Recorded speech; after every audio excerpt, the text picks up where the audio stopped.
Don't do it. Last time you started the episode with boobs. There it is. Genitalia. All right. Genitalia. All right. Welcome. Welcome to part 1 of our Game of the Year discussions for the current gen podcast. We're going to talk about a few of our categories, not all of them, and in the next couple weeks we'll cover more of them. We're going to talk about Cobra Kai's hair. Is what we're going to talk about. It'll culminate in, of course, our favorite overall game. But so for this week, what we're going to cover is best music, best remaster, visuals, favorite PC game, and then our favorite Nintendo and Sony exclusives. So that's what we'll cover this week. And we'll also talk about a few headlines. But before that, let me introduce who's joining us this week. My name's Tim. I'm here with Dan and Derek as usual. And we also invited our friends Kyle and Jeff to join us. So thank you all for taking time to come here and argue about something as important as video games. Very important. I'm here to live for it. Yeah. Some have said, many have said, this is the most important topic to talk about right now. Yeah. Many. Yeah. Obviously. I mean, guys, if we didn't do this, we would be on the wrong side of history. So we need to do this. If we didn't do this, who would? Yeah. Right? Yeah. So, Zero podcasts out there talking about this. There's no other video game podcast doing Game of the Year. It's just us. I'm going to need you to hashtag this episode Stunning and Brave, please. Yeah, but we're the only smart ones that actually wait until 2021 so we can actually talk about all of 2020. Ironically, Easy two other Allies shows. Well, so is Giant Bombcast. They're all pushing it back. So now I don't feel Easy as Allies special. waits. Yeah, No. Easy Allies wait. Well, that That's shows the how best. much I Best of the pay best. attention to what's going on. Anything? Games You're too busy media. trying to find people on the internet who look kind of like you and make people convinced that is you. It makes us all uncomfortable. Are you Is talking that about my is that your, girlfriends or just other guys? Is that your online dating profile pic behind you right now too? Is that what? 100%. Okay, good. As It's long as a you're making... guarantee first date lay. Guarantee. You should actually use that as your picture as if you're catfishing people, but then see if they think it's still definitely you. Like, that's what you should do. Wow, you look just like your picture. I'm pretty sure that picture that's behind me is like if you go into the girl's profile and actually read it. I know a lot of guys don't do that, but if you read it, that picture is the guy that they're talking about that they want to go away. Like, please. Is the one that do not slides into their swipe. DMs, as they say. Yeah. You know? Yeah, Please, that's him. What's That's good, it. girl? Yeah, What's good? good? Exactly. What's good, girl? What's good, girl? I just really With a want a U. funny guy. I just really want a funny guy. I don't want any douchebags. Oh my And then gosh. this douchebag shows up. Yeah. Yeah, there. Well, let's talk about a few headlines. I was gonna skip this and just go right into Game of the Year stuff, but there was a bunch of significant stuff that happened this week. I at least want to mention it, and if you guys have any thoughts on it, we'll mention it real quick. But let's try to keep it to like a minute each if we can. So Yeah, that's first not is a pretty big one, and that is that Ubisoft. It's been announced that they are developing an open world Star Wars game. hell yeah. And you know what's crazy is that this Not isn't interested. just news that Ubisoft is making a game. This is news that EA no longer has a stranglehold on the Star Wars license. Good. Or at least we know that when it runs out in a couple years, almost right away, we should be seeing some other developers, hopefully, releasing some games. I think it's 2 more years of EA exclusivity, I think. Yeah. And knowing EA, they're not going to put any Star Wars games out between now and then. Maybe So, Fallen Order 2, maybe. yeah, or maybe another Star Wars Squadrons add-on. Or Which is sequel. great. Yeah, sure. Which is fine, but I thought they Ubisoft were working making it- on stuff. and I think not only Ubisoft They is said thinking that they announced many more projects will be announced in 2021 with a partnership with EA. That's But what do they you believe said, that? but I don't They've know. got a track record. No, I do not believe that. No, Yeah, I don't that's just believe what it they either. said. Yeah. I'm pretty sure this is the developers of Division 2. Yes, Yes. So that's pretty exciting. I'm into Same, that. same engine Wait, as well. all that right. they're The using. open world game is being developed by the Division 2 team. Yep. Mhm. Okay, that could be exciting and also disappointing all at It the could, same- yes. Yeah. That's my Yes. feels on Division If 2. you know even though what I'm addicted I'm to that getting game, yeah. Yeah, If it's I a mean, looter no one plays slasher, the Division. No one plays the Division 2 and goes, "What a great open world," you know. No, and I'm true, not hating. it's I like true. the Division 2. Like it's fun, but like Yeah. no Oh, one I goes. love it. I I just love jumped exploring back that into it, world. but- It's great. Yeah. It's so much fun. But can it's jump yeah. back not into it like if anytime and somebody get addicted. said, Yeah. "Hey, we're gonna make an open world Star Wars game," I would want somebody who's really good at writing like a story and creating an amazing world, not somebody who makes a good looter shooter. Well, here's the thing. It's Ubisoft. They do make, I think, at least decent and sometimes really good stories with their open world games. So I think it's not, I wouldn't think of it as, hey, exactly how they did Divisions, how they're going to do this. I would agree. imagine that's not the way it's No, gonna go. I'm just saying. Yeah, I think they're I'm gonna just tackle it saying, differently. Until we see it. And you said keep it under a minute, so I'll shut up. But you get my point. Yeah. If they do another virus story, I'm gonna lose it. It's a Star Wars as virus. long as they carefully place the garbage, just like Division, in each corner of the street. So much garbage. I just want to see the garbage.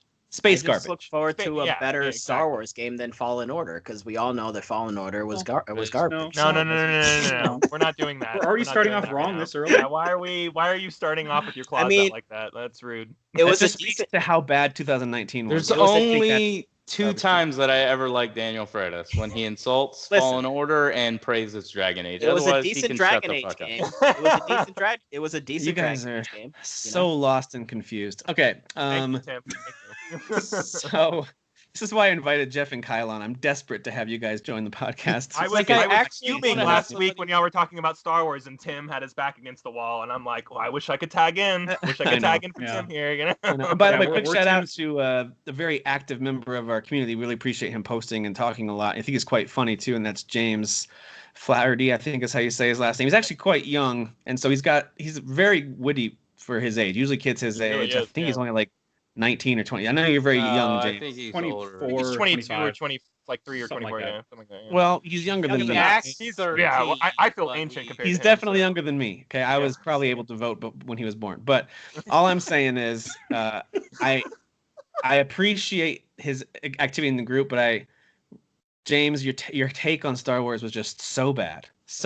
I'm glad I missed it. I love you, buddy. But that was a bad Super take. glad I missed it. I kind of avoid all Star Wars conversations in that group, but yeah. Well, it's like one of those things where it's like, I really didn't like Rise of Skywalker. I'm like, okay, a lot of people didn't. And then he said it was almost as bad as Rogue One. I'm like, I don't know what you're saying anymore now. I don't. We have a couple, there's a couple Rogue One haters in the group, though. You know, that's a weirdly common thing in our group. So I actually like Rogue One. Yeah, I think it's some of the best of the new Disney stuff. I actually like every Star Wars movie. I would say Rise of the Skywalker. You are correct. From the no. You can stop right there. You're right. Okay, that's it. We agree. Okay. I don't even mind the prequels. Before we move on to the next headline, if I had my way, I would want Ubisoft to create and I don't even care if it's aligned with the show. I don't care. I want a Mandalorian-style open-world game where you get to upgrade your armor and your ship and fly from place to place, running bounties. I don't need a Baby Yoda storyline. It can be totally different, but I love the idea of being a bounty hunter. That show kind of gave me the same fire. The director of God of War come out and say, if somebody's not making a Mandalorian game right now, we're doing things wrong. Said that. Yeah. I want. Corey's great. Like, I don't agree with him on everything, but when it comes to video games, no, that guy knows great. Games, man. Yeah. And you can tell he likes video games. Well, he really champions hey, even if I'm not making it, can somebody please make this? He always has good ideas. Corey also, Sony tapped Santa Monica to make a Star Wars game because obviously Corey Balrog wants to make one. So do it. Corey Balrog might be the way. A couple quick Nintendo pieces of news. One is there was a new trailer that came out for Mario 3D World plus Bowser's Fury. And I think this game looks like a lot of fun. It's interesting because it gives me more Odyssey. It's one of the best Mario games ever. It gives me more Odyssey vibes than it did what I've seen of 3D World. But anyway, it doesn't really matter to me. I love Odyssey, and I'm sure I'll love 3D World. I can't wait for this. Comes out on. All that needs to be said is Super Saiyan Cat Mario. Yeah. Super Saiyan Cat Mario. Yeah. I pre-ordered it today. I'm excited. I don't think Bowser's ever looked that cool, so I'm pumped for that too. So, all right. Also, new Pokemon Snap has been officially. All right. I mean, it was already announced, but now it's got a release date, which is. Jeff and I are out. I'll take over. Hold on now. You don't want to take snappy photos of Pokemon Snap. Well, it's interesting that until this week, when they announced the release date for Pokemon Snap, we didn't know anything on Nintendo's radar after Derek left.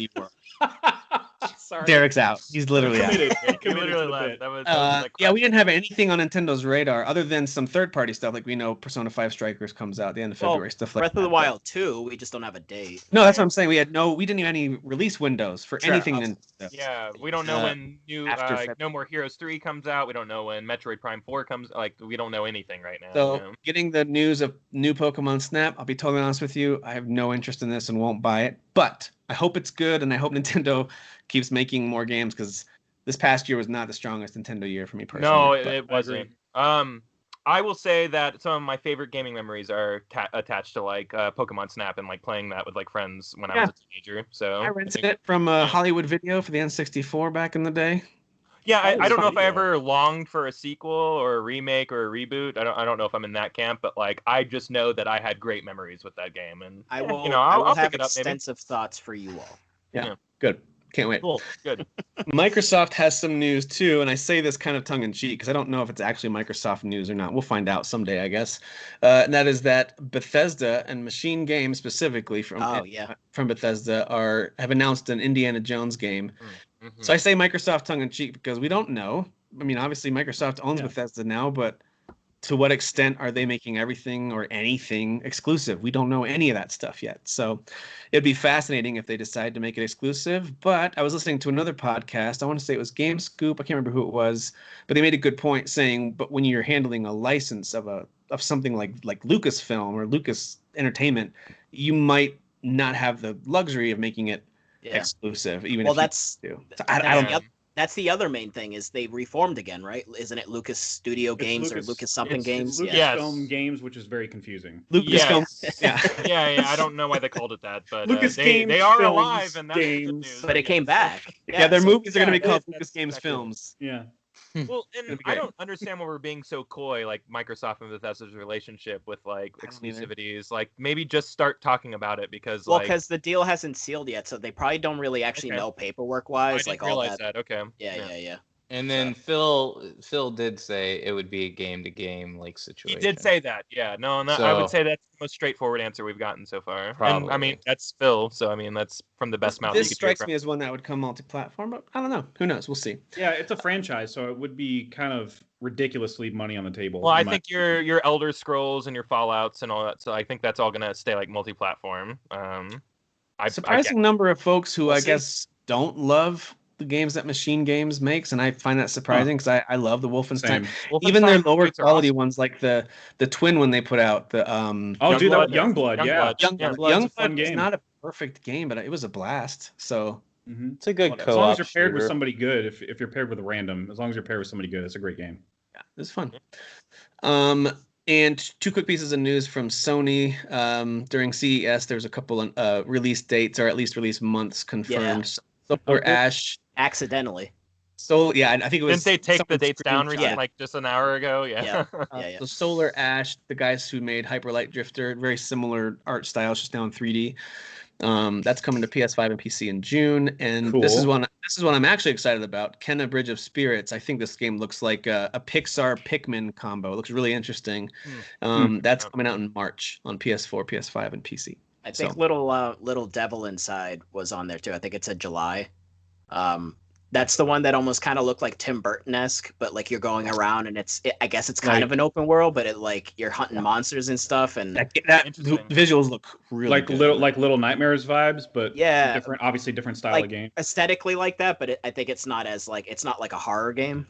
But it's more like it's actually like a survival game, but like I don't know, it just looks really unique. I kept forgetting about it, and then I'd remember again. I'm actually super excited to play that. Yeah, that one did look cool. It has very cool art style. Yeah. Hey Derek, what you petting there? My kitten. Oh. The same girl I always have. He is human. Cats are horrible. Look at him, love on something. I can't believe it.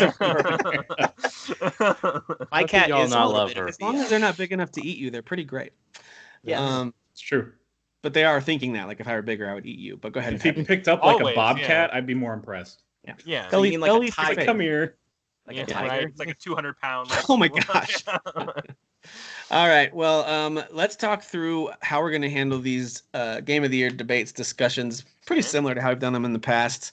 We're going to go, I guess you'd call it topic by topic. Oh, category. That's what I'm thinking of. Category by category. Some of them we're just going to select our personal picks. It's a nice break from debating and trying to rank every possible category. And we'll also give the audience results. By the way, thank you so much, everyone who voted. We had more people vote this year than we've ever had, even back to the Fathers of the Grind Day. So it was really cool to see this many people voting. So rad. Yeah. So we got some results there, some surprising results, because a lot of the folks who voted are not active in our group. In some cases, aren't even in the group, but they. Oh, that's cool. Oh, wow. So their opinions actually matter. Yeah, they're actually sane. They're sane people. Yeah, of course. Yeah, they haven't gone crazy yet. So here's how we're gonna go through the at least for the categories that the 5 of us are gonna debate and try to rank together. Basically, we're going to establish the list of eligible games. And so I'll share my screen. There'll be a spreadsheet. I'm a nerd, so I love spreadsheets. But that way you can see the list that I'm looking at. You can feel free to add something. We can all decide together if it should be added. I try to create lists that are pretty much include everything from 2020. In general, we're trying not to make any exceptions. They need to have released this year. There's going to be a few exceptions. A great example, this is the example for all exceptions really, is going to be Final Fantasy VII Remake. Because yes, that game came out in the 90s. No, that game is nothing like the game from the 90s. I mean, other than like character names and general aesthetic, I guess. But it's so different. The story is different. Like it's so different. Enough about it is different. Yeah. I think enough of us agree on that's going to be included as if it's a brand new 2020 game. But for the most, I will fight you to the death to get that game eliminated from all lists. It's trash. That's just because you don't like. I got your back, Dan. Tim, can you hit the end call button on Derek, please? I can. Yeah, I got it. I already blocked. Just some troubleshooting. Just some real troubleshooting. That's right. He's actually trying to get us mad enough to let him go anyway. He wants to. He's got a date. He's got a date waiting for him with his cat. Okay, so we're going to establish a list of eligible games. If there's anything missing, we'll try to add it in. And then we're just do a couple of rounds. Basically, each round trying to trim the list down to 10, which we'll then try to order. The only case where we'll do less than 10 is if it's just a very few games, like an Xbox exclusive, for example, is not going to be a ton of those. So we might just do top 5 for some of those. But for the most part, we'll do a top 10. So round 1, as we dive in here, is going to be we each just take turns mentioning the games. You don't have to say anything else about it. I want this game to be considered. So we'll move it over for round 1. And if it's left off, like for example, let's say the first category we're going to debate is visuals, the realistic approach to visuals, kind of a live action approach. And we'll talk about what that means. But if no one votes for Tell Me Why, then that's fine. That one's just not going to be considered and ranked. Does that make sense? Mm-hmm. All right. So before we get there, though, we'll warm up with a couple of just personal picks and community results, and then we'll get into our first discussion. So we'll start with our personal picks for favorite music of 2020 in video games. So who wants to go first? You have a list of anywhere from 1 to let's say up to 3 of your favorite soundtracks this year. This is easy for me. All right, let's hear it, Jeff. Final Fantasy VII Remake has the best music. Yes, you are correct. That's right. You are correct. We can move on. Wrong. We can move on. No, but other than that, like Ghost of Tsushima, and Last of Us Part 2 kind of blew me away as well. I think those soundtracks are more like atmospheric, or the scores are more atmospheric and match what the games are going for. But they're still really good, especially when you watch Last of Us 2 perform live and stuff. You know what's interesting with Last of Us 2? It's iconic because of the guitar work. Anytime I've got just a general soundtrack Spotify playlist that has movies, games, everything all mixed in, when a Last of Us track kicks in, because I've added dozens and dozens of albums and movies and games, it doesn't matter what song it is from that soundtrack, I recognize right away that's Last of Us. It's just so iconic. Yeah. And I love that. I love that too. It's interesting with Final Fantasy VII. The big bummer is I can't find the remake soundtrack on Spotify. I can only find it like on YouTube.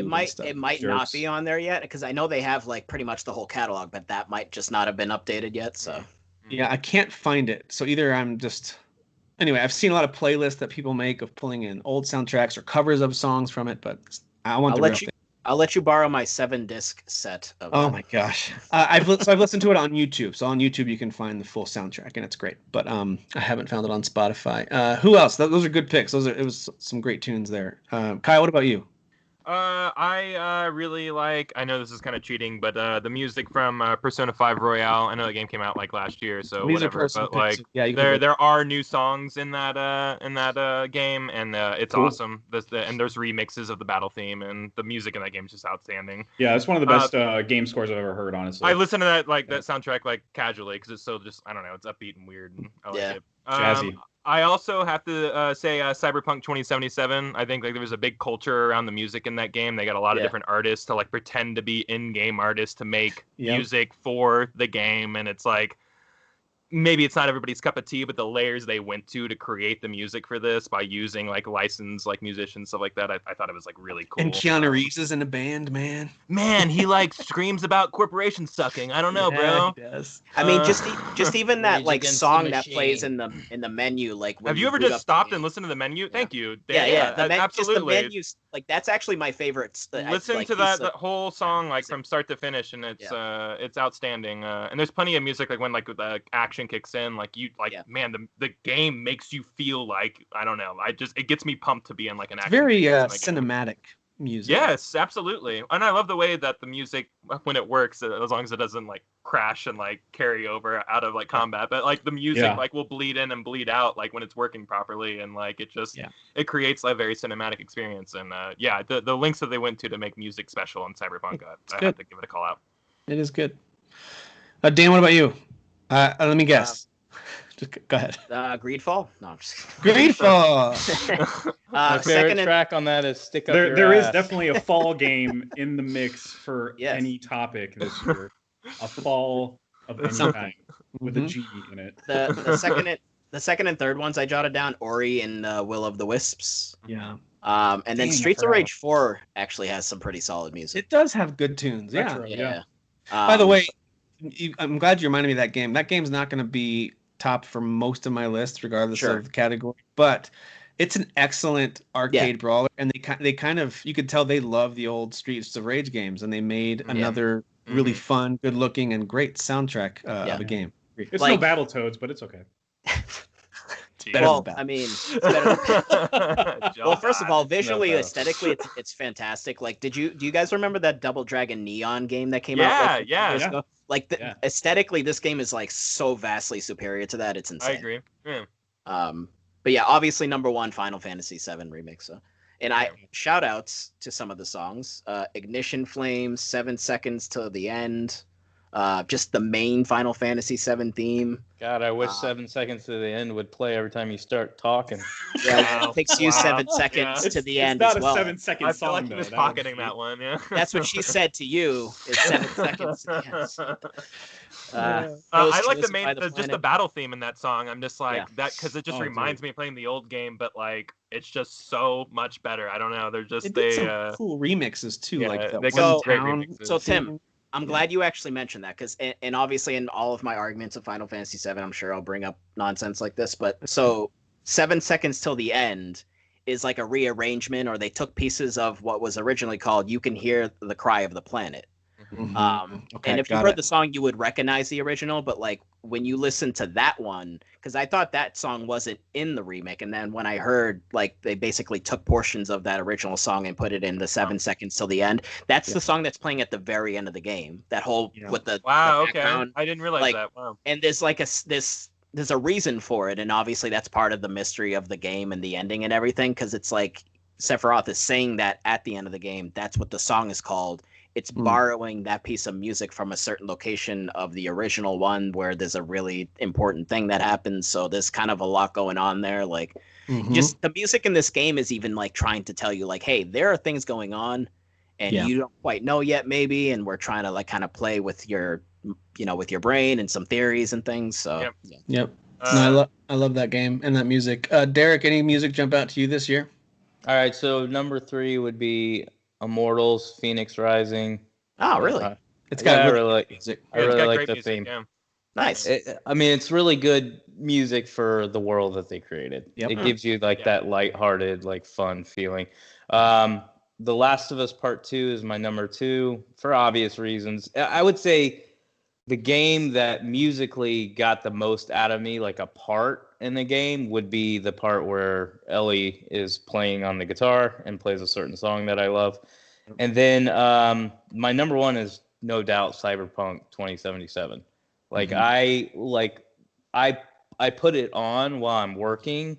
Like I put the game on, so the theme just plays the whole time, and I'm just like, just for hours. I'm like, I got to get back to Cyberpunk. I got to go back to Cyberpunk. So I really, really like their music, and like you guys were saying when you were talking about it, the only thing I was gonna chime in and add is there are parts when you're playing like a story mission, the music's like hyped up, and you're in an action scene or something like that. I'm like, dude, I feel like I'm in the Matrix. Yeah, like, this makes me feel like I've got Keanu Reeves, the gameplay, the music. I'm like, I'm playing the best Matrix game ever. So yeah, it it's got wins those hands vibes down. for sure. No, I agree. I mean, they even have a part in there where they're like, which pill do you want? It's blue or red. The Matrix is cyberpunk. Like it is the genre of cyberpunk. That is. Maybe this is actually the Matrix 4. That's what cyberpunk was. Yeah, we're actually not going to get to see the awesome movie at the end of the year. We just played it, so yeah.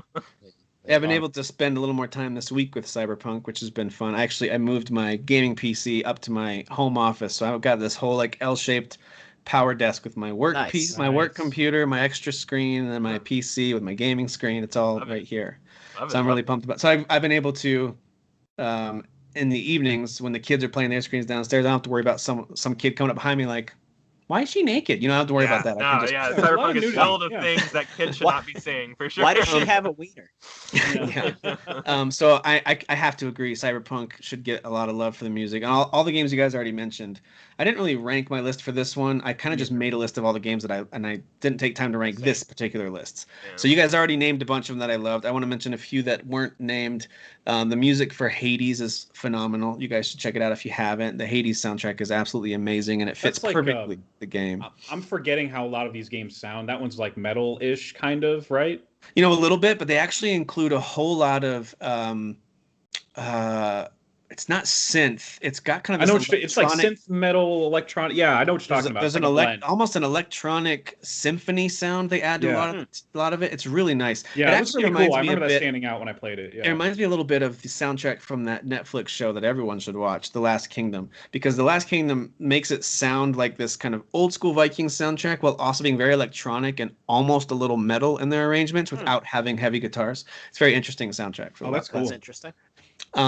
Another one that I think needs a little bit of attention. Jeff, you don't like metal, Jeff. Is it really cool, Jeff? There's no guy going into my ears. Oh, you mean making it better? You mean making it better, Jeff? You mean burping? All right, so another game that just killed it with the music, and it fits so perfectly with the aesthetic of this game and the story was Spiritfarer. I almost brought that up, dude. Yeah, absolutely. That game is. It's going to be one of my favorite visuals for like the animated style, not obviously not the realistic style. But the music is also amazing. It didn't end up being one of my favorites to play. I thought it was interesting and creative, but it wasn't that fun to play. But the music of Spiritfarer and the visuals are both just top notch. So I got to mention that one. The only other one that I'll mention, it's just because I just finished it a couple days ago, was the Pathless. Has really, really good music. Not necessarily like iconic that you'd recognize it out of a huge list of songs, but if you just sit down and listen to it, really well done, high quality, very thematic. And it's by the Abzu guys, and they do music, man. They do music really well. Yep. They I think they might have borrowed some of the Journey guys, because that's the.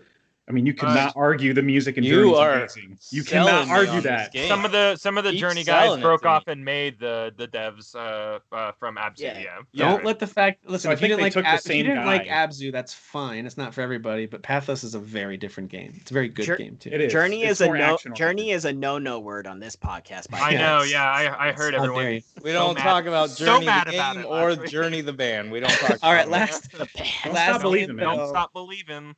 Last game that I'll mention before we move on to the next category, and give you the community results as well. We have to mention Doom Eternal. I know it was more Doom soundtrack. I get it, but it was still really that, good. Though I want that sound whenever I'm shooting things. Great score, yeah. It was excellent. So sorry if that's not enough talk about Doom. I didn't feel like, and I didn't play it as much, obviously, as the original Doom. But I didn't feel like it had as many like stick out songs. Maybe it was just because I knew what to expect, whereas the original Doom, I didn't expect such an amazing like metal album. Like the entire thing is just amazing. But maybe it just felt like a continuation. But you could say that about the entire game, honestly, in my opinion. But mine too. Yeah, you won't hear me singing a lot of Doom praises. I'm sorry, but the music absolutely. But it is familiar losing it right now. I would agree with Derek in saying it didn't stand out to me as much, but like it's still like more. Still good. It's more of a flavor I enjoy. So yeah. Well, it's the same thing with Ori. Gareth Coker is an amazing musician, feel like Will of the Wisps theme was still very good, but I couldn't necessarily. If you played some of the original and then Will of the Wisp soundtracks and intermingled them, I don't know if I'd be able to tell you exactly which game each is from.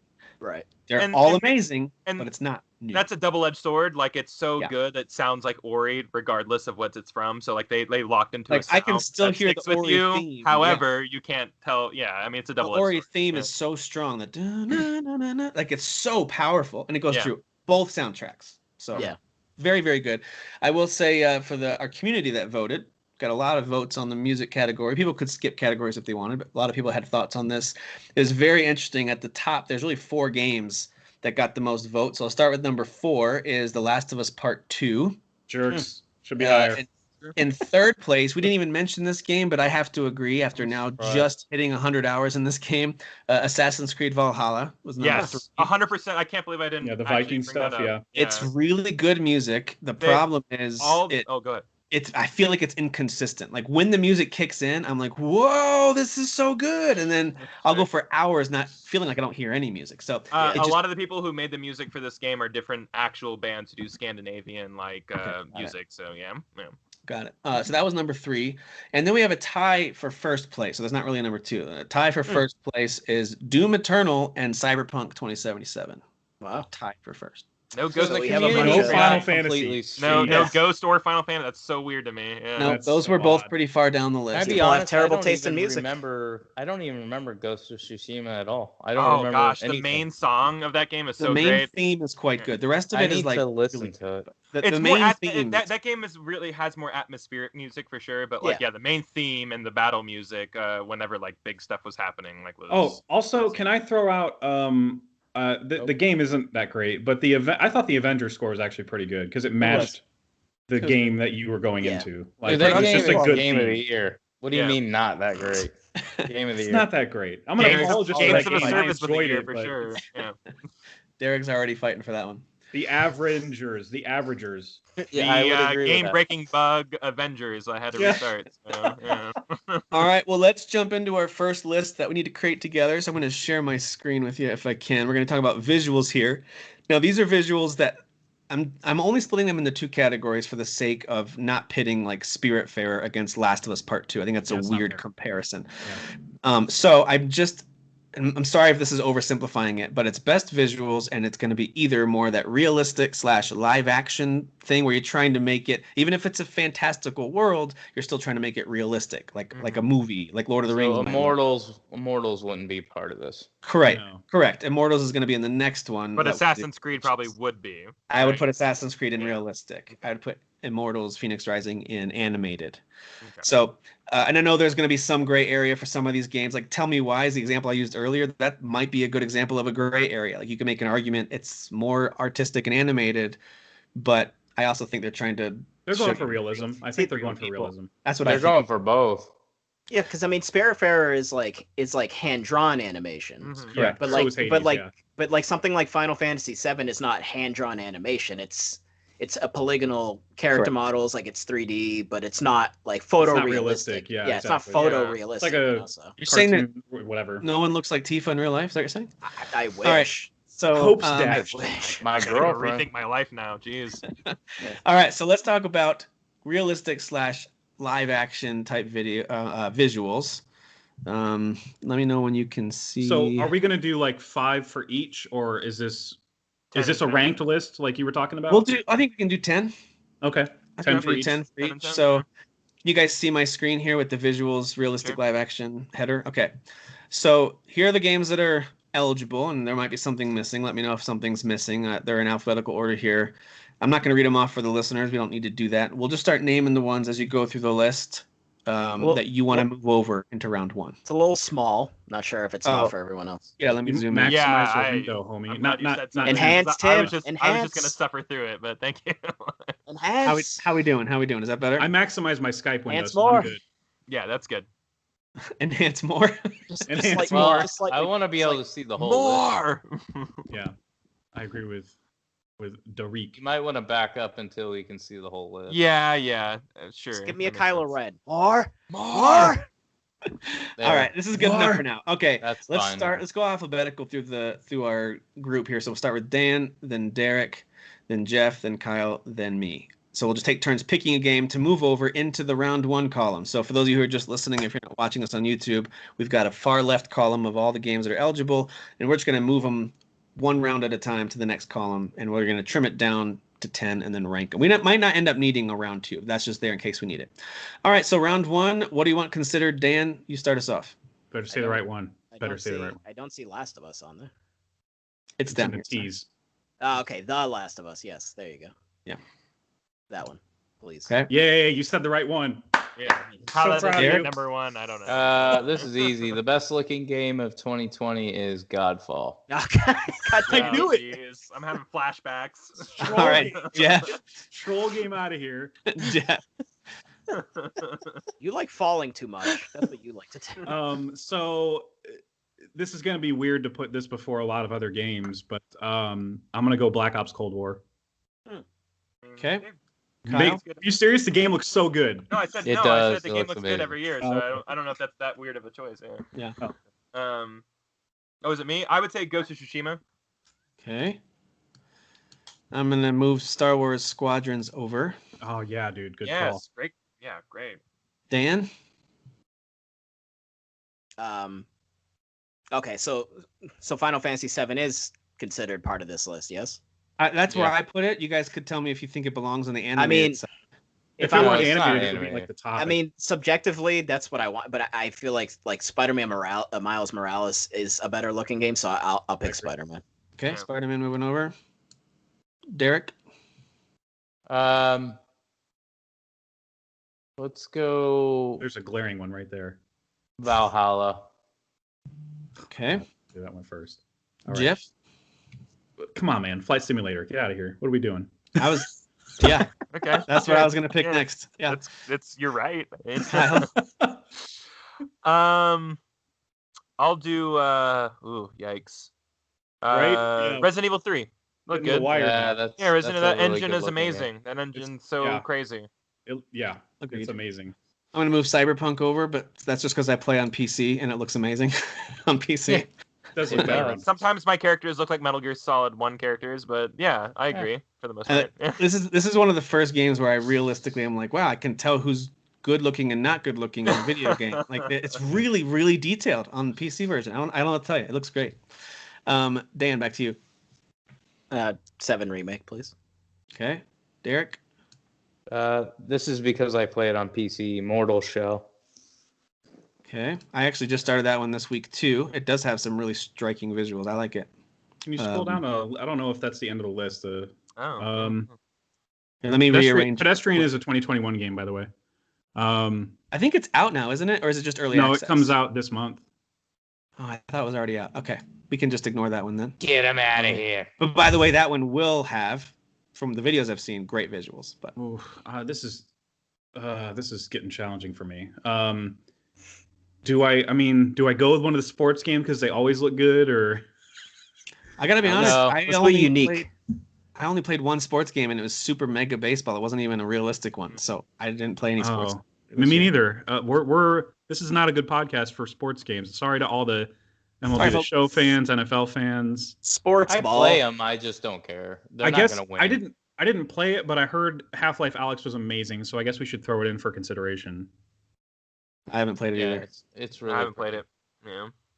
It's the VR thing is really shackling that game, but I did hear. I hear it's revolutionizing like VR, and no one's talking about it. So yeah. Kyle, what would you move mod to play it without VR? But gosh, yeah, we are kind of getting to the bottom of the barrel here. So for those who are just listening, most of the games left. I mean, there's a few on here I think should move over. Most of them are racing and sports games, though.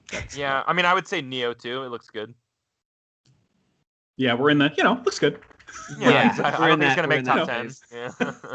Well, I'm gonna move Doom Eternal over, and this is weird because it's funny because this is the realistic / live action visuals, and there's nothing about Doom that's like, that's just like what I saw in real life. Yeah, right. Yeah, but on the other hand, it's if they were to make a live action movie of Doom now, when you see like holograms of people or something, I mean, they're real people and stuff.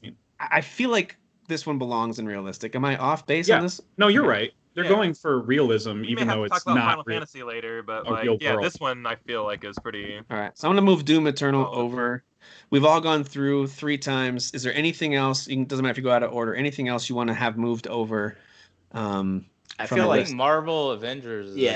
I was gonna say Marvel Avengers is definitely better looking than a couple of games on here. Yeah, that's true. I mean, I would say you're gonna hear me make a lot of the same arguments against that and Cyberpunk.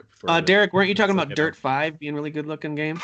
Yeah, I was gonna tell you that Dirt 5 should come over. Is that the one where they cast voice actors in it for some reason, like Troy Baker? Yeah, they have Troy Baker and Nolan North are like they talk like. They're the commentators. That's so weird to Not me. like during it's a racing game, guys. Calm down. Racing, they're talking about like your career and they'll give you advice and stuff. So one that we didn't bring over, and I know it got trashed for visuals by some people. I actually thought it was a really good looking game.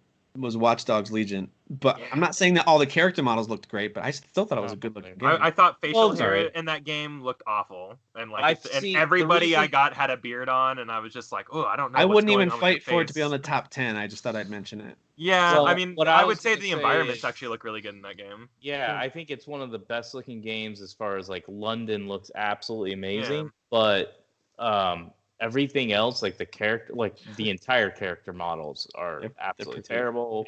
Voice acting's terrible. Facial animations are terrible. Well, that's because there's only like 10 voice actors, and they just modulate their voices to sound like different people. It's one of my main characters who had ridiculous. One of the characters that had all the skills that I wanted. She was awesome, but it was the modulated voice, and so I hated when she talked. Oh my gosh, I had so many characters like that. Yeah.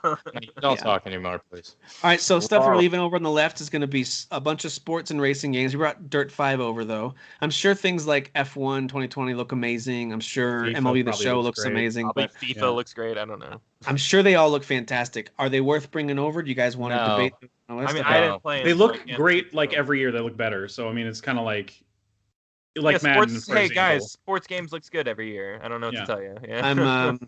We're also leaving things like Maneater, Ghost Runner, Gears Tactics, Amnesia. Tell Me Why, Twin Mirror, Yakuza, Like a Dragon. Those are all staying off the best visuals list. Yes, everyone good? Yeah, Twin Mirror is boring, so I couldn't care less about its visuals. Fair enough.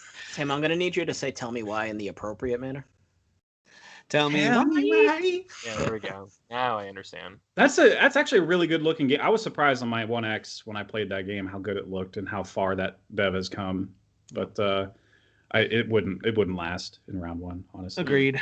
All right, so we've moved over 18 games.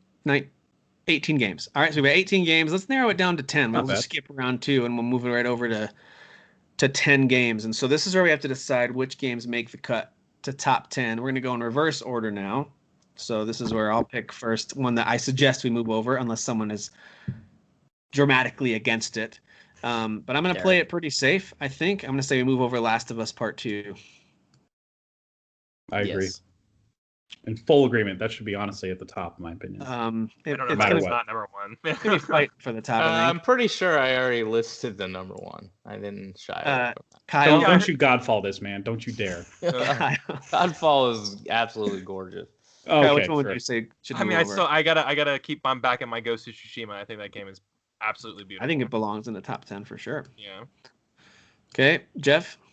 I know I went Black Ops Cold War first last time because it did kind of every time I pick it up, I'm like, this is kind of blowing me away. Mm-hmm. But yeah, I'm an idiot. Flight Simulator should be in the top 10. I don't know what I was thinking. They recreated Earth. Yeah. What? Think about what they did with that game. Earth has never looked this good. Biggest open world ever. The only better graphics are flying in a plane for real. Exactly. All right, Derek, which one do you think should be in the top 10? Godfall. Really? Yes, it's all about visuals. This isn't about whether you like the game. This is just visuals. Yeah. Not necessarily though, because it's also about the actual style of a game, the actual artistic. That's true. Style. I so agree. I totally agree. Okay, so looked a little let me change my answer to Godfall. Okay, fair enough. Yeah, that's you know what? Very on brand. Very on brand. Yeah. When I see what's lower in the list, I think that's fair. In all honesty, I'm kind of like, well, the other ones aren't probably. I've only seen videos of Godfall. I don't own it, haven't played it yet, but just from the videos I've seen, I can tell it's a really you can play it on PS5 or a really good PC, and it's absolutely stunning. I can tell it's a good looking. Anybody who's played it looks good. Yeah, I don't know if I like the art, but yes, I can definitely agree from the 4K trailers I've seen that it looks great in the style that they chose to put it in. Dan, what are you moving over? Or what would you like us to move over, unless someone's adamantly opposed to it? Let's see. Actually, because I've been playing so much of it, so it's kind of in the forefront of my mind right now. Valhalla. Yeah. Because, dude, the lighting in that game is bananas. It's very good. Like, just the way that it cuts through trees, and like when you go over a hill, and like how it bounces off the fog, and like, yep, it's crazy, dude. Yep, I totally agree. I think Valhalla deserves to get recognition for its visuals this year. All right, I'm just going to start suggesting a few. Unless you're super opposed to it moving over to the top 10, let me know. I think Call of Duty needs to come over to the top 10. I agree. Sure. Did you play it, Kyle? No, but I've seen plenty of footage of it. Okay. And it looks amazing. So yeah, it kind of blew me away. Like, to see it on a screen is another thing when you're playing it. Like, it's like seeing it moving. It kind of blew my mind on 1X. I was like, this in 4K. I think that's these three should all move over. That would put us up was literally thinking the same thing. Yes. Yeah, all three of those. Yeah. So we have Resident Evil 3, Spider-Man, Miles Morales, and Star Wars Squadrons. Sure. Dan or Derek, your thoughts on those three? Well, I support the first two. I don't care about Squadrons. I know you don't care about the game, but like visually. No, I haven't even seen it visually. Yeah, I was gonna say I haven't seen. It actually was ugly on other platforms. I know, but I'm talking about my experience with it was gorgeous. Dude, it looks it looks so great. good. Yeah, it looks great. I honestly can't even believe the clarity that game is. Same. Like, yeah. So well, and especially how fast you feel like you're going in that game, and it keeps up all of its visual fidelity. Exactly. I'm gonna put it right here for now, just in case we have to give something else a spot. Sure. So we've got 8 games over here. We still haven't moved over things like Cyberpunk. I would bring Cyberpunk over on art alone. Like, you know what I mean? Like, just the way that I think with the games left, honestly, and you guys can disagree. Yeah, I'm going Final Fantasy VII and Cyberpunk. I would just move them over at this point. Just because, like, even if some of these other games are better looking, I don't think any of us really invested that much time in them that we care about them. No. Mm-hmm. So the ones that I didn't even left play out, Half-Life Alyx. Like, I mean, I just wanted to represent. I didn't even play Neo 2. I just thought it looked good. Yeah. The ones being left out are Dirt 5, Doom Eternal, Half-Life Alyx, Marvel's Avengers, Mortal Shell, Neo 2, and Watch Dogs. I didn't expect those to make it. So I played, I think, almost every one of those, and I think what we have moved over is fine. So this puts us at 11. If we had to kick one out, just so we abide by some sort of rule here. Well, what game doesn't go in? We could argue for Final Fantasy VII being in the animated one, and then like at the top of it, though. I would consider it stylized personally, but that's just me. I don't consider it, because animated to me again is more like if you're gonna talk about hand drawn games or. Sure. Or like this is stylized like an or like a Harvest Moon or something like that. Like yeah, but I'm with Jeff. I feel like it's trying to hone in on an anime, like feel, and like I don't know. Well, I mean, I know like splitting hairs at this point. You're all racist. Exactly, because it's Japanese. Yeah, we're being racist. Yeah, I am being racist. But honestly, Final Fantasy would probably go further in the anime. That's what I'm saying. It would be like I don't even know. I can't even think of anything besides Immortals and maybe like the 80s. There's a ton. Game. There's a ton of. Never mind. But again, that's the problem. Is this list is way bigger, and so I'd much rather keep it in realistic just for the sake of logistics. But also, I do think they're going for realism on the character models and the faces and the explosions and the weapons and the environments. To me, strikes me as realistic as opposed to. That's how I felt when I played it, but and again, it's also about the actual. Sounds like majority is. Yeah, I think majority is in y'all's favor for sure. So yeah. All right, well let's just move Godfall. Yeah, keep Godfall out of there then. You're not touching my shit. For the sake of also just being able to start ranking this first list, we're going to leave it at 11 for now. Whatever's at the end, when we rank them, is getting bumped off the list. All right, so let's do this. I'm the only one, and Godfall is literally my number one. I'm the only one that thinks Godfall should be over here. Everybody else either hasn't played it or really cared about it. The only reason I'm willing to take it off is because Godfall is, to me, not just gameplay-wise, it's basically like art style is like a Destiny. And to me, Destiny does Destiny really good, but we never vote for it because we know what Destiny is. So yeah, I'm fine with Godfall going, but I'm just going to say for anybody who's listening, if you're going to be upgrading to a next gen PS5, at some point you have to, even if it's $10, buy this game and just look at it. I said when I get a PS5, whenever they make more than 3 of them, I'm gonna buy Godfall immediately. It's my jam, like a melee, kind of. To be really clear, I'm not for or against games that I haven't played. I've seen enough of Godfall to know it's a good-looking game. But I haven't played it, so I kind of defer to those who have played it where it belongs. So I'm not necessarily needing to take it off. It's hard. Like, for instance, I think Assassin's Creed Valhalla is a really good-looking game. It is, but it's a big open world.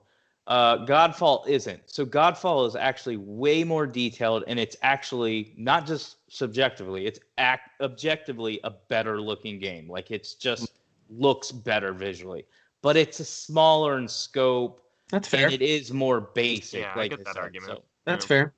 Well, let me move the ones that I feel like, based on our conversation already, are towards the top group in no particular order here. But I feel like based on what we've said, Last of Us Part 2, Flight Simulator, Ghost of Tsushima, I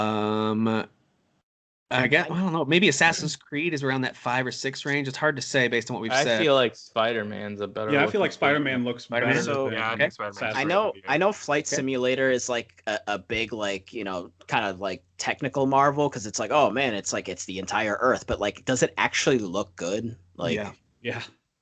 Like, okay, so when I first played it, looks amazing. When I first fired it up, and by the way, it was an absolute pain to install. It was such a big file to install. It's so annoying, and getting it running, and it took forever to load. Gigs, right? 150. Yeah, huge game, absolutely ridiculous. So by the time I finally got loaded up, I was a little frustrated, and it opened up, and I was able. It allows you to just jump in mid-flight. You don't have to take off, so you can just experience it right away in the air. And as soon as it loaded in, all of my frustrations of the last however many hours it took to finally get it working just disappeared. I was like, I've never seen anything like this before. I'm just on a 1440p screen. I'm not using like top of the line screen, and my PC is like above average. It's not ultra, but it looked so good. Like, I leaned back and just watched. I was like, I can't believe this looks like this. I couldn't believe it. So yes, and that is coming from someone who, this game didn't do anything for me emotionally. I didn't tell me a story. This is all about visuals. Yeah, it's just visuals, and this game to me belongs definitely in the top 10. I would say it should be in the top 3. But the reason why I first moved up things like Last of Us Part 2 and Ghost of Tsushima is those also told me a story visually and really impacted me emotionally as I played it. Both just Ghost of Tsushima, wandering around the open world. Please hit X to cry. Yeah, I did. I did tap X to cry. I do that all day. Not a journey cry, but it is a cry. By the way, Kyle, your video went away. I don't know if are you still there? Kyle still here? He jetted out. He's like, I'm done with this podcast. We're talking about stupid Flight Simulator. We might have lost him for a sec. Hopefully he comes back. But Last of Us Part 2, I feel like did character models better than just about everybody this year. I can't think of any other character models that were that good. I agree. And not just that, but during the action, you never lose that consistency. Like, not once. Like, every single character action is mapped out no matter where you are on the map whenever an enemy finds you.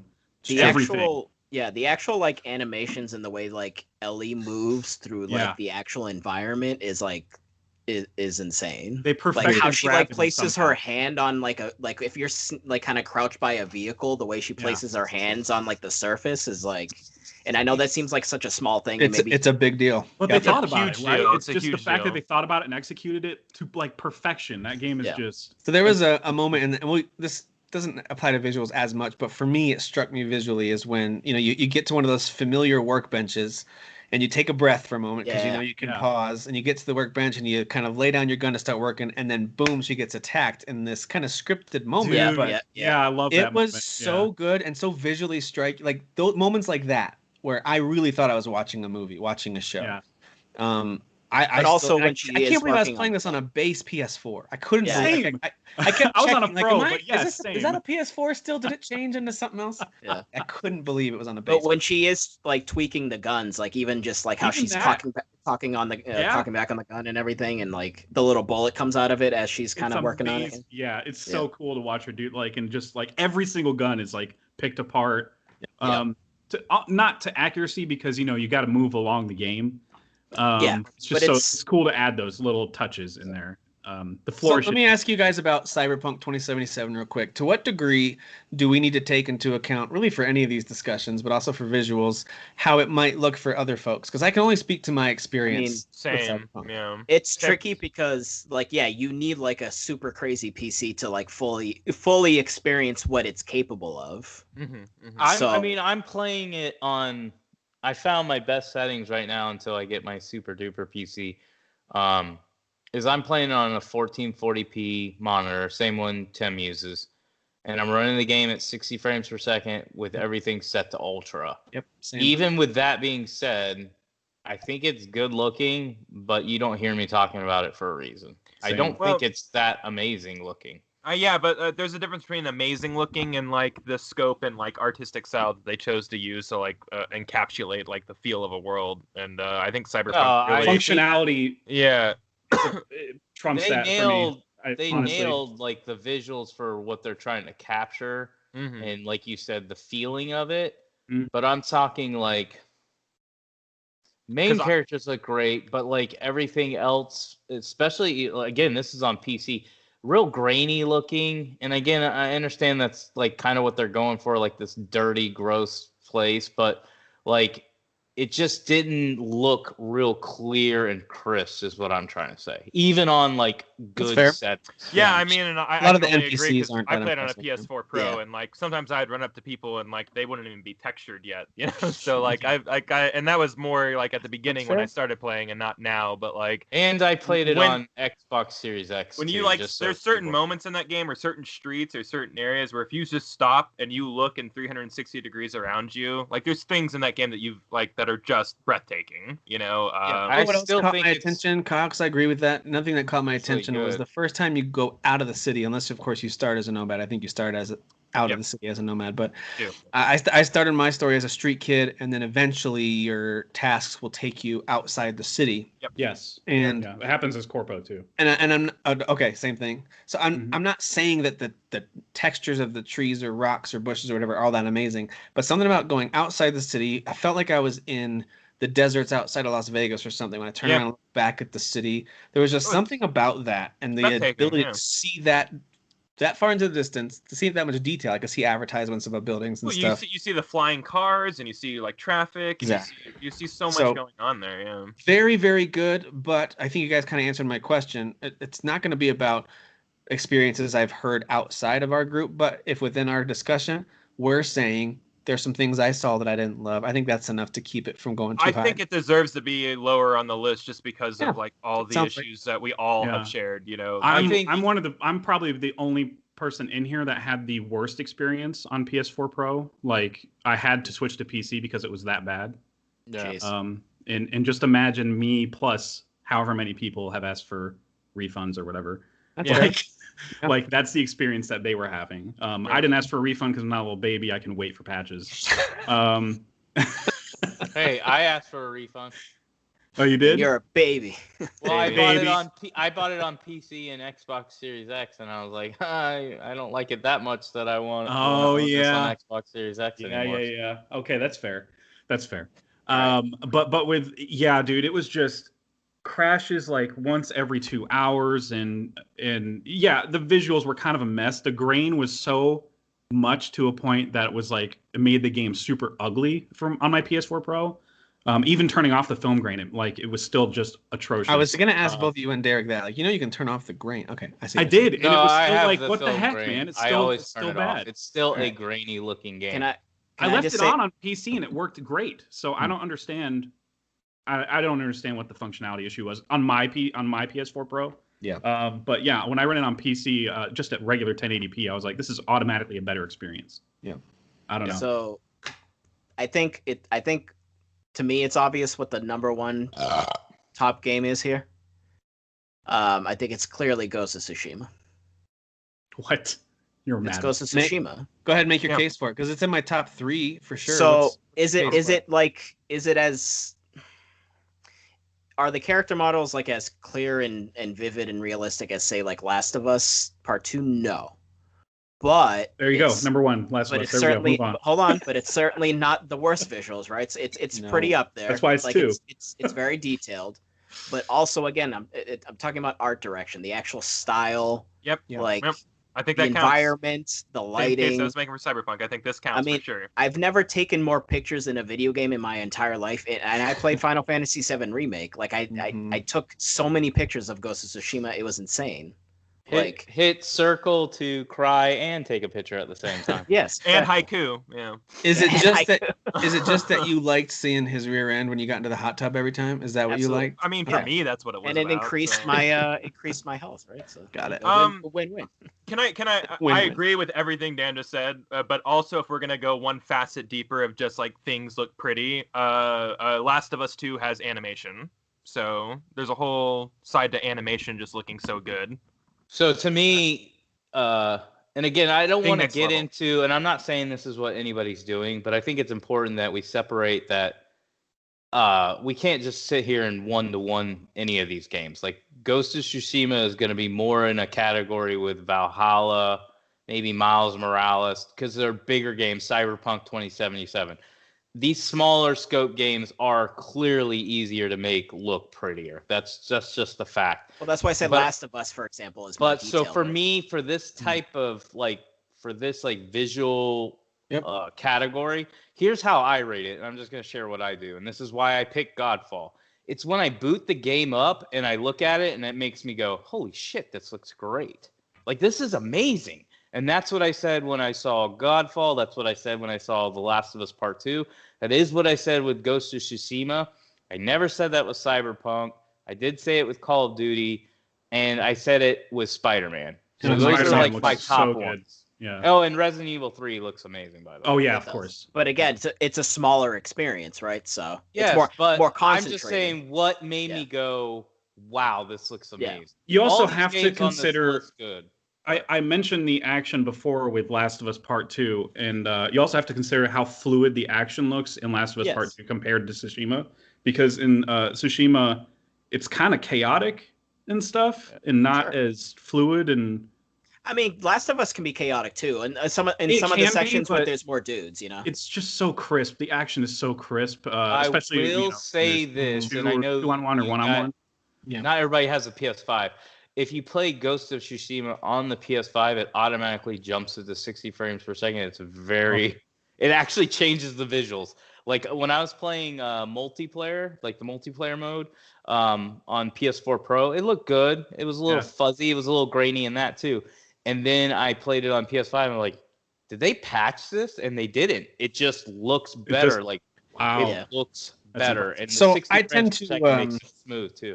Within a lot of these categories, there's so many things to consider. I tend to kind of, in my own head, create subcategories. And so when I check off the box of things like level of detail, character models, environments, animation, lighting, action, and I consider all those things, it's hard for me not to put Last of Us Part 2 at the top of pretty much all. Like it checks all those boxes. I can't think of a weakness visually, and I love Ghost of Tsushima. You'll hear me talk about it a lot throughout all these discussions. Same here, but man. I think it has a little bit of weaknesses when it comes to the facial animations and some of those levels of detail. And when you get up to certain, when you're in the environment looking at it broadly, it's amazing. When you get up close to stuff, it's like, oh, that's not bad, but it's not going to blow you away. Oh, sorry, Kyle. You're muted. The Last of Us Part 2 is number one. It's number one.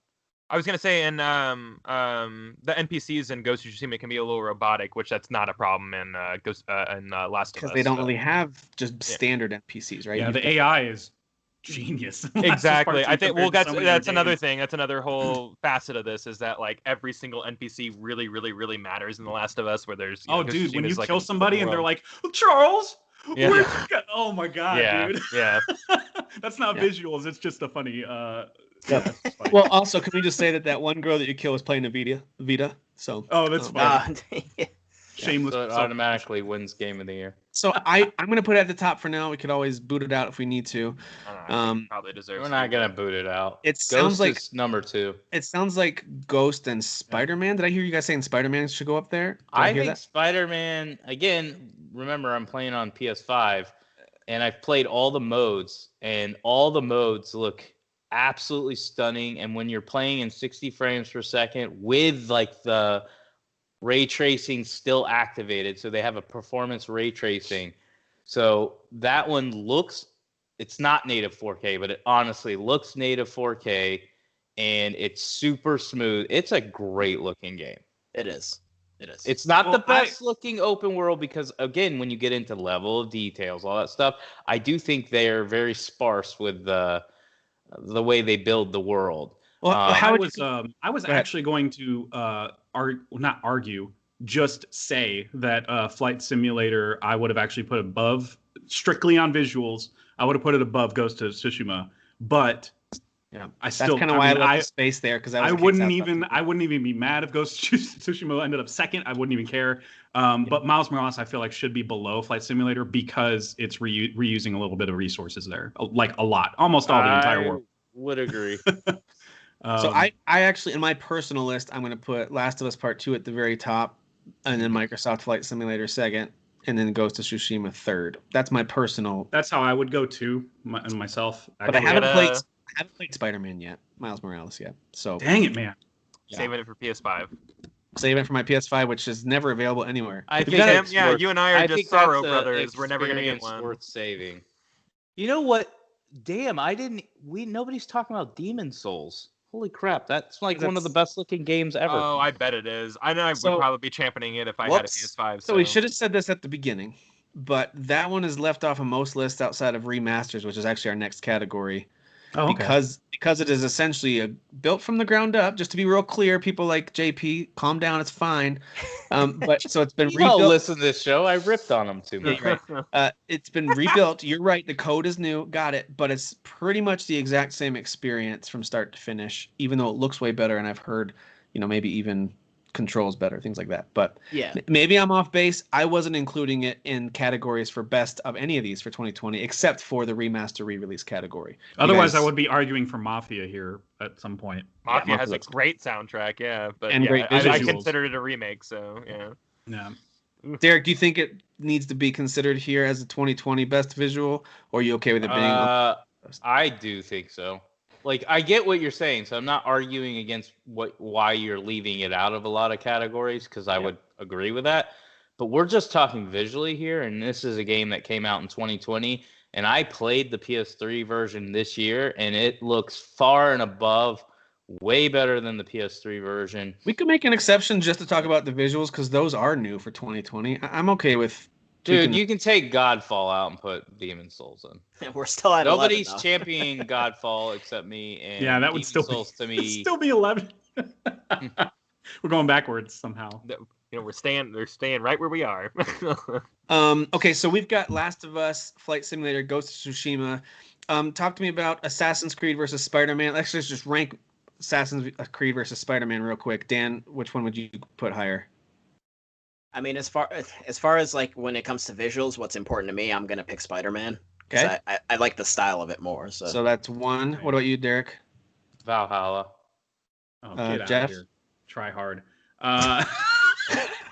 Miles Morales, and you know what gives it the edge? They put in the end of the Spider-Verse suit, and it looks amazing. It looks animates just like the movie. It's so incredible. I have no idea. I would go Spider-Man as well. Yeah, it just looks better. All right, so that's 3. Even though I'd pick Valhalla, that's fine. Spider-Man's going to go above Valhalla. Where's the try hard comment towards Tim? Yeah, I want equality. I haven't played Spider-Man. I haven't either, but I've seen enough videos. Like, I know it looks good. I can tell. I meticulously look at those videos. The reason I picked Valhalla is because I think, as far as when you look at like the entire world and all the characters, I think it's the more polished, prettier game. I just think Spider-Man. It's not. You're wrong. It is. That game crashes on me at least 2 times an hour. So no, I don't agree with that at all. Let's talk about these 4 right here. Right now I'm leaving Squadrons towards the bottom just because I have a feeling there's going to be at least one person who says it shouldn't be too high. Boo that person. Let's talk about Call of Duty, which I know is so different from these other games, but Call of Duty or Final Fantasy VII, Cyberpunk, Resident Evil 3. I've only played 2 of these. I haven't played Call of Duty. Final Fantasy is staying on this list. I really push for it being the next one. I think it looks amazing. I think it looks fantastic. Yeah, since we're already in the visuals amazing, category and we decided to put it here, absolutely. Yeah, I think if it's staying on this list, it needs to be up there. There's a couple blemishes with 7, but honestly, like it just the fact that it took them 2.5 years. Resident Evil 3 is better looking. I mean, but again, it's a way smaller game. Like I know so that I'm not remake is linear.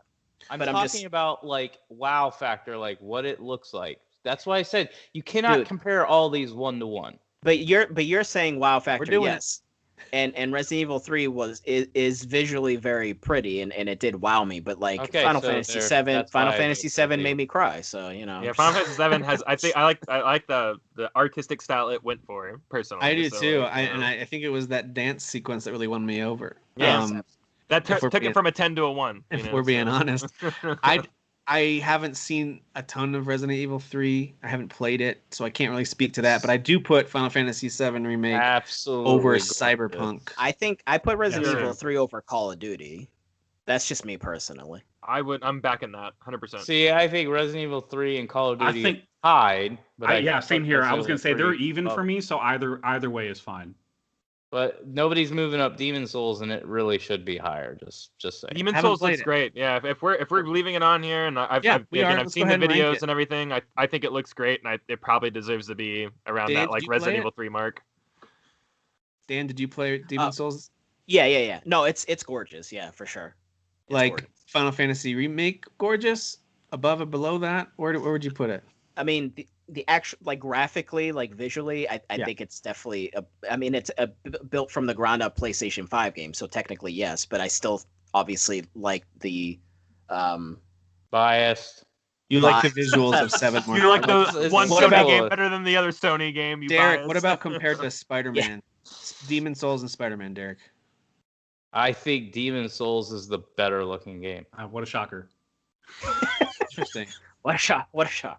Shocker. And because Jeff and Kyle, you guys haven't played it, right? You guys haven't played Demon Souls? No, I've only seen the video. I've seen the 4K videos, but I think it looks amazing. I'm not going to sit here and fight against that. Yeah. I think it looks amazing. Outstanding. Yeah, it looks outstanding. I'm not going to cry. Like, leave it there. Yeah, I'll let y'all speak to that because those games have just never appealed to me because I'm horrible at them. So fair enough. Get good. No, but there's just no way it looks better than Miles Morales. I'm sorry. New video game. Crazy. All right, so I think Squadrons belongs above Cyberpunk. That's my opinion too, honestly. So I'm going to move that one up, which means Cyberpunk essentially gets kicked off the list for visuals, which is fine if that's the case. This is what it looks like right now. We have Last of Us Part 2, Flight Simulator, Ghost of Tsushima, Spider-Man, Valhalla, Demon Souls, Final Fantasy VII Remake, RE3, Black Ops, Squadrons, and then Cyberpunk gets booted off the list. Get him out of here. Get him out of here. I mean, you guys, I'm not mad at it. I feel like that's kind of where we landed with our discussion here. I mean, I think that's fair. Yeah. So just for me personally, like again, technical marvel, Flight Simulator, that's great. I think to me it just means nothing. Because it's just Earth. Like we're talking about visuals, though, not. I know, but again, you're just rendering Earth. I literally live on Earth, and the Earth sucks. All right. You can't just be like it's just Earth because it's almost not impossible to code. Welcome to Earth. You just use Google Earth and take a picture and slap it on there. Like they recreated all the geography of the world. No, that's fine. And all of the weather patterns. I don't know how they did. Like I'm not just talking about the actual graphical. This won't even be in the Game of the Year discussion, dude. I'm gonna be honest with you. So to me, it's just not just about give it its one time. Yeah, you know, I'm with you, Dan, but let's let it stay on here. You know, no, that's fine. I'm just saying to me, it's not literally just about like we're talking like almost like lack of substance. It's sure. You know what I mean? Like I totally get exactly what you're saying, but I could have played. It's probably never going to come up again. You can't say it's got lack of substance when you literally can learn how to fly a real life plane. Yeah, it's the closest you can get to flying an actual plane. Visually, lack of substance, not the actual like what's in the game and what you're doing. Like if it's snowing in one state, it's snowing in the game as you're flying over. I don't even fucking like snow. I hate snow. I hate it so much. I hate living. Say you have to like snow, but hopping your no depth Tim, hop in your pretend plane. Come pick me up and bring me to Hawaii. I don't like zombies, but I think some zombie games can still look good. Whatever. It just doesn't make any sense. Okay. All right. So there's our top 10 best realistic visuals. No, Tim, that's your top 10. Yeah. That's not mine. This is mine and Tim. Me and Tim's top 10. This is you guys dominated this conversation. Godfall got kicked off. You got Demon Souls in there. You kept Microsoft Flight Simulator. Nobody gives a shit about that. I have a PC and I won't even download that shit. Now that I can agree with, but it's fine. When you have a list of 10 games and you've got 5 people, I think the fact that we all got some games on here that we like is a victory. So I look forward to knowing whatever Gaston thinks of this list. So. Hey guys, where's Doom Eternal? Now that we have this list finalized, we need to start healing. Let's start healing now. Crash is it's 2021. Realistic. We can all heal now. Yeah. Guys, right. I don't know if you knew this, but as soon as it was January 1st, everything is fine. Everything's fine now. I'm fine now. Yeah. I'm fine. I mean, I think things have gone smoothly since then. Yeah, exactly. Yeah, totally. All right. Well, let's move on to our next category. This is where we can just pick our own, take a breath from arguing with each other and pick our own here.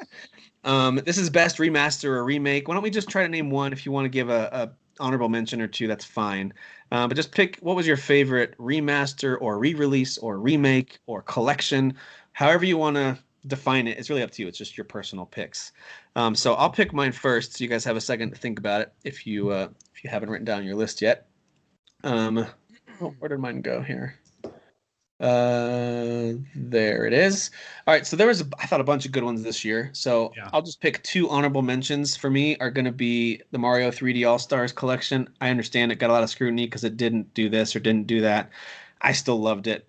I played the crap out of Mario 64, beat that game again. I'm almost done with Sunshine again. Nice. And I love it. So I think it's a great collection. They could have done more. Yes, they could have done a lot more, but I still enjoyed it. It certainly was a re-release. It was definitely a re-release. Mafia Definitive Edition. Yes. Deserves a lot of love. I think that game was amazing. It was fun to replay that. And I had also replayed Mafia 2 Definitive Edition, which didn't have as many improvements, visually and gameplay-wise, but still was fun to revisit. Yeah, that was just a straight-up remaster. It's just a fun game still, though. Mm-hmm. So my favorite, though, this year was Xenoblade Chronicles Definitive Edition. I've put a lot of time into that and feel like I still haven't gotten anywhere close to like halfway through that game. So, but I love it. It's beautiful. It's so fun, and great remake or remaster, whatever it is technically. Derek, what about you? What was one of your favorite, or a couple of your favorite remasters, remakes? So Demon Souls would probably be top of the list, and then honorable mentions would actually be Resident Evil 3. And then even though I didn't play it a lot, I still thought it's again one of those games I booted up and was like, this is amazing looking considering what my memory of it was, and that's Tony Hawk Pro Skater 1 and 2. Yep. Like they did an exceptional job of like bringing it back, and like I said, I didn't play a lot, but it just looking at it and then comparing it to my memories of when I played it for hundreds and hundreds of hours, it was like they nailed it. Yep. Kyle, what about you? What hasn't been said yet, I would say Mafia is great for me, but Kingdoms of Amalur, I didn't get a chance to play it whenever it came out originally. Nice. So like getting to play it now, I was just like, this is how did this game like totally collapse and destroy an entire developer? Kurt Schilling's fault. Yeah, I mean, I actually know the whole story. So yeah, I do know, but like, I'm just like, you had such a great thing going here and you still screwed it up somehow. I still believe that game was like ahead of its time. Way ahead of its time, I agree. And people didn't understand it. I think the combat's awesome. It was written, created, like visualized by like a dream team of like creators. I've just really enjoyed getting to this game. Also, I own it and still haven't played it. Whoops. It's wonderful, and I think we're getting like brand new content this year sometime. Like they're making brand new. If you bought like the special edition or whatever. Yeah. Which and then just a quick shout out, they re-released the entire Dark Knight like trilogy like on like everything. So like go play Star Wars, Jedi Knight, and Jedi Academy, and all those games are great. They're super great. Yeah, they still hold up to this day. Oh, the was that Jedi Outcast, Jedi Outcast 2, and then Jedi Academy would be the third one. Yep. Cool. Yeah, great games. Dan, what about you? Shout out to Resident Evil 3, obviously. Unfortunately, not as fleshed out as they did with Resident Evil 2 remake. But I still really like it. I still think it's really fun. It's a blast to play through. I think, right? Yeah, to play through multiple times, it's super fun. It's very arcadey in that they want you to play it. Like and Nemesis still terrifying. Yeah. Relentless. Dude will actually really just annoying. That's all. I mean, no means no. All right, Nemesis. No means no. So how come no one has Me Too Nemesis yet? What's going on? He wants those stars. Because he'll just blow your face off with his rocket launcher. Dude, social distancing, please. I know. Yeah. Put your mask on, Nemesis. What if Nemesis wore a mask in an update? That'd be amazing. But obviously, I don't know how any of you clowns didn't say it. The #1 remake was obviously Final Fantasy VII Remake. I didn't because I'm considering it a brand new 2020 game. But yeah, same. If you want us to move the title, so it's a remake. Yeah, let's just move it to this list. We can move it to this list if you want. So here's take it off of Game of the Year talk. Yeah, it's literally called remake, right? But is it actually a remake at all? No, that's the question. Well, that's my argument for Mafia is that it's a remake, even though they slapped Definitive Edition on it like it's a remaster. It's a brand new game. It looks like a new game when you play it. I looked at old gameplay and I was like, God, this is trash. And it's literally 20 years old, right? Wasn't it a 2000? It was a 2001 game, I think. 2000, yeah, PS2, I think, right? Is that your favorite, Jeff, from this year? Was the I mean, aside from the obvious only because it says remake in the title, Final Fantasy. But yeah, Mafia is definitely my favorite. And then shout out to Call of Duty Modern Warfare 2 campaign remastered was pretty slick. Yep, they got a lot of votes from our community. Yep. And also, I wanted to completely crap on Crysis Remastered. That was a total ish show. Wait, we've already cussed on the show, right? Total shit show. I did. Yeah. About snow. Look at Tim. He's like a sad parent. Like he's just so disappointed. How dare all of you? He's lost his children. Like they're now teenagers and they've just gone crazy. Poor guy. I can't believe mouthing off at the dinner table. I think as long as we don't become like those people who don't know other words, so they just fill in the gaps of silence with the F. Oh, yeah. I'm fine with it. I live in Massachusetts. What else am I supposed to say? For the most part, Derek and Dan, you guys have done a good job of using it for funny punchlines or big moments. But if you started just dropping it, like Dan's old buddy from his Chocobro show, I'd be like, dude, you have to stop. Dude, it's so hard, though. It's so hard. That's what she said. All right, so there you go. Oh, Jeff, did you have any other? Sorry, you got cut off there. No, I just wanted to crap on Crysis because it really made me mad. Fair enough. What did you get Crysis on? I just got to ask him. One X. Okay. Because I bought it on PC for like $8, but I haven't really tried it because it broke my laptop, basically. Dude, when you see it boot up, you'll be like, why did they even do this? It came out on the Switch, like the same game. It looks amazing. Yeah, so if I buy it on the Switch, would it look great? Or? Yeah, on the Switch, it's probably amazing. Yeah. You know that moment on Cyberpunk when characters' faces wouldn't load up? That's fully loaded all on of the it. Switch. Oh, that's how I'm used to that now. So so for our community voting for this, and we got to revisit the visual ones for community as well. I'll tell you the winners there. But for best remake, remaster, all that stuff, it really came down to 2 games, and only 2 votes separated them, and it was Demon Souls in second place, and Mafia Definitive Edition in first place. Nice. Wow. Remasters. Yeah. That's the correct first place. I think most of these votes ended up being pretty good in terms of the way they ranked stuff. Not as good as ours, guys, but pretty good. Best visuals. Well, you guys got the show. That's why. Best the big realistic visuals, which we just went through this list ourselves. In case you guys are curious, the community voted, and it really came down to there was a top 2 and then a 3 and a 4 that were all really close. So 3 and 4 was Assassin's Creed was in third place, Ghost of Tsushima in fourth place, and they only had 1 vote separating. Jerk voters. The top 2, number 1 was Last of Us Part 2, number 2 is Cyberpunk 2077. Wow. PC for visuals? For visuals. PC So did like 2 people vote that are all like PC Master Race? No, this category got like 100 and something votes. So yeah. Some people voted right. That's all. People are just compensating for its failures. It's fine. I guess. Some people really love just the cyberpunk aesthetic. That's what it is. Yeah, I think the email addresses of most of those voters was at cdpr.com, but I don't think that means anything. Yeah, no, obviously. Just kidding. All right. See that interrogation apology video, by the way?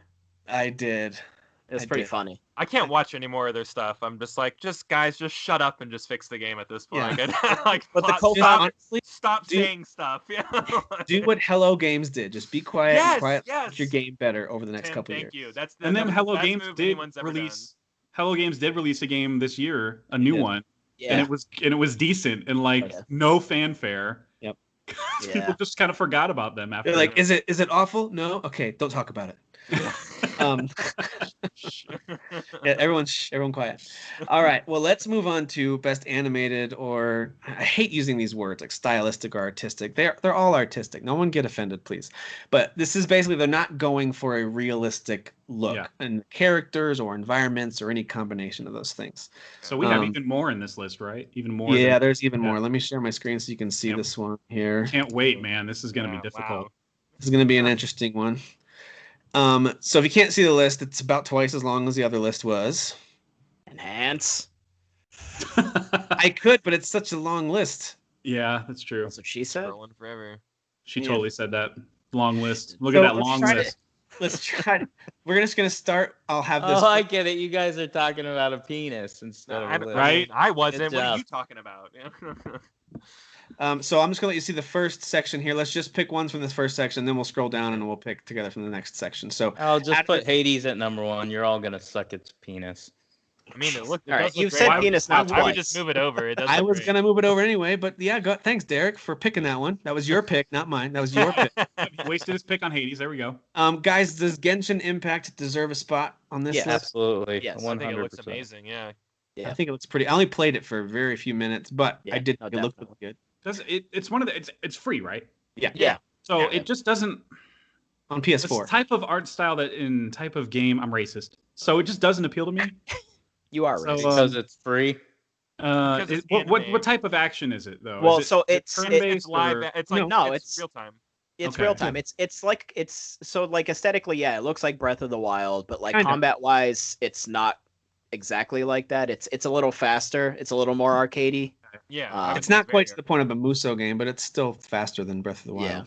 Oh, okay. What would you guys say about something like Fall Guys, which was a little bit of a unique look this year? I think that's it's really fun looking. It's really fun looking. Yeah, because I don't think especially because of what it did for the past year. I mean, even though it has the word "fall" in it, I actually do not want it to move over. I was gonna say, like, I played a lot of hours of this game, and no, I probably wouldn't move this one over. We called it Greed Fall Guys or God Fall Guys. God Fall Guys. Maybe.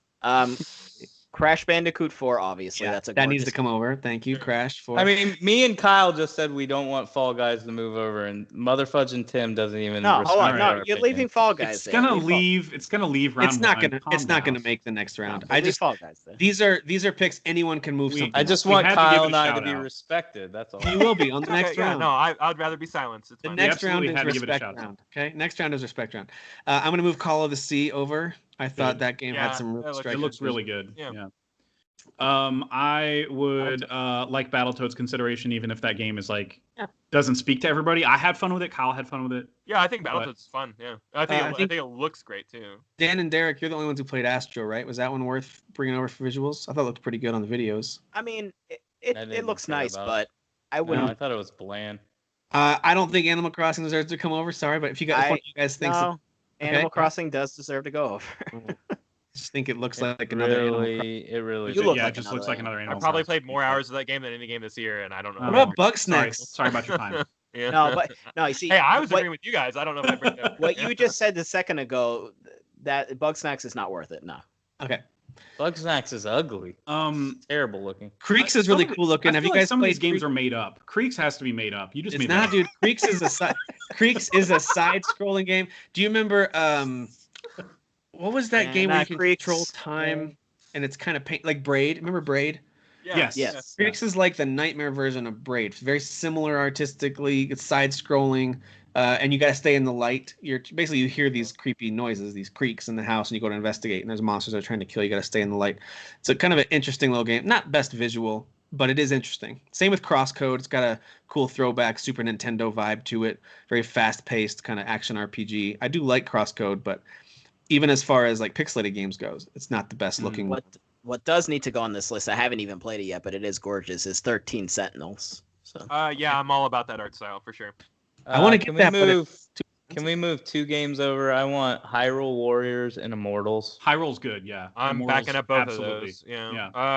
I would like Spiritfarer over too if we're just screaming out. Yeah, I'll scroll down here. Neon Demon as well. Lord, there is Neon way Demon. Sorry, that's a movie. Neon Abyss. Neon Abyss. Neon Demon. That movie was pretty, but not in the same way. And Ori, of course.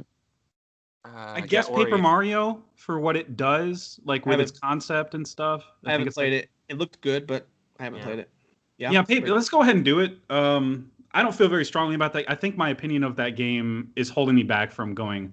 Visuals are amazing or whatever. I just want that game to be an RPG so bad, and they won't do it, and I just have sour grapes. I have sour grapes about that game all day. I would say Sackboy deserves to be on there. I was going to ask about that one. Okay. I've heard things. Super Hot had a new one? Yeah, that's the one I've been playing. Yeah, it's good, but it's all right, what about the Pathless for you Pathless people? Yes. I think it deserves some consideration. For you Pathless people. Consideration, yes, but listen, it's not. I don't know that it'll be 10. Even as like these types of games go with like the faceless characters and kind of that cool art style goes, it's not the best looking I've ever seen of that, but it is cool. It's really the bosses that are striking. The bosses are very striking. The boss battles are those are epic. Hey, there's that game you were talking about, the last Campfire. There you go. Last Campfire, yeah. Yeah, no, it looks all right. Well, no, but I'm saying that was them.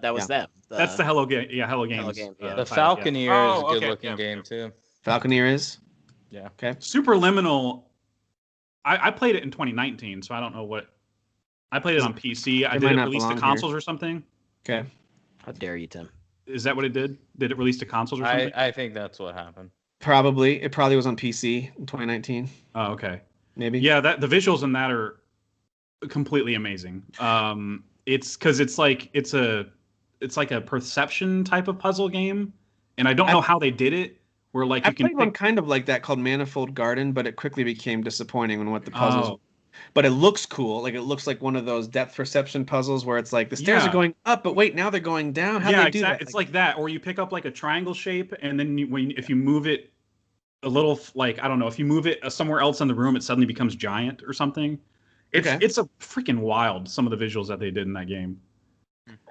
Right, can you scroll up a little bit? I just want to make sure I didn't miss anything. Yep, we've got Minecraft Dungeons. I thought was really cool. That's a fun one. Yeah. All right, I think I've gotten everything I want. I really like Journey to Savage Planet. Just going to throw that out there, but I don't know about visuals. I think the visuals thought it was kind of lame looking.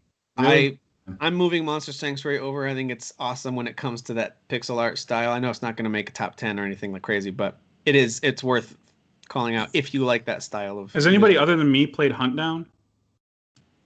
I know what game that is. Is that the shooter? It's kind of like a shooter, the multiplayer side-scrolling one? shooter. Oh no, I'm like thinking of a different game. Oh, okay. All right, I meant to mention this in the first go. We scrolled down before I could say it, but Haven to me is one of the coolest looking games this year. I've never heard of it. Sakura Rise and Ruin is actually a really nice looking game. That one does look good. I forgot about that one. Where is that? I haven't actually played it yet, unfortunately, but it's a really nice looking game. It looks great. Yeah. I heard. Well, I not heard. I saw that. I haven't played it though. But Shantae or whatever, that looks really good. Shantae is I played the one before this one, and I really liked it. I haven't played the newer one, so it looks good. But I mean, again, if none of us, I really wish I played. At least one of us has to have played it, right, for us to really talk about it. Absolutely. Okay, so let me just organize these so we can kind of consolidate a little bit. Oh, also, Darksiders Genesis is fun, but not very good looking. It looks like a Diablo game. So I mean, Derek, did you think that game was good looking? Yeah, but it technically came out in 2019.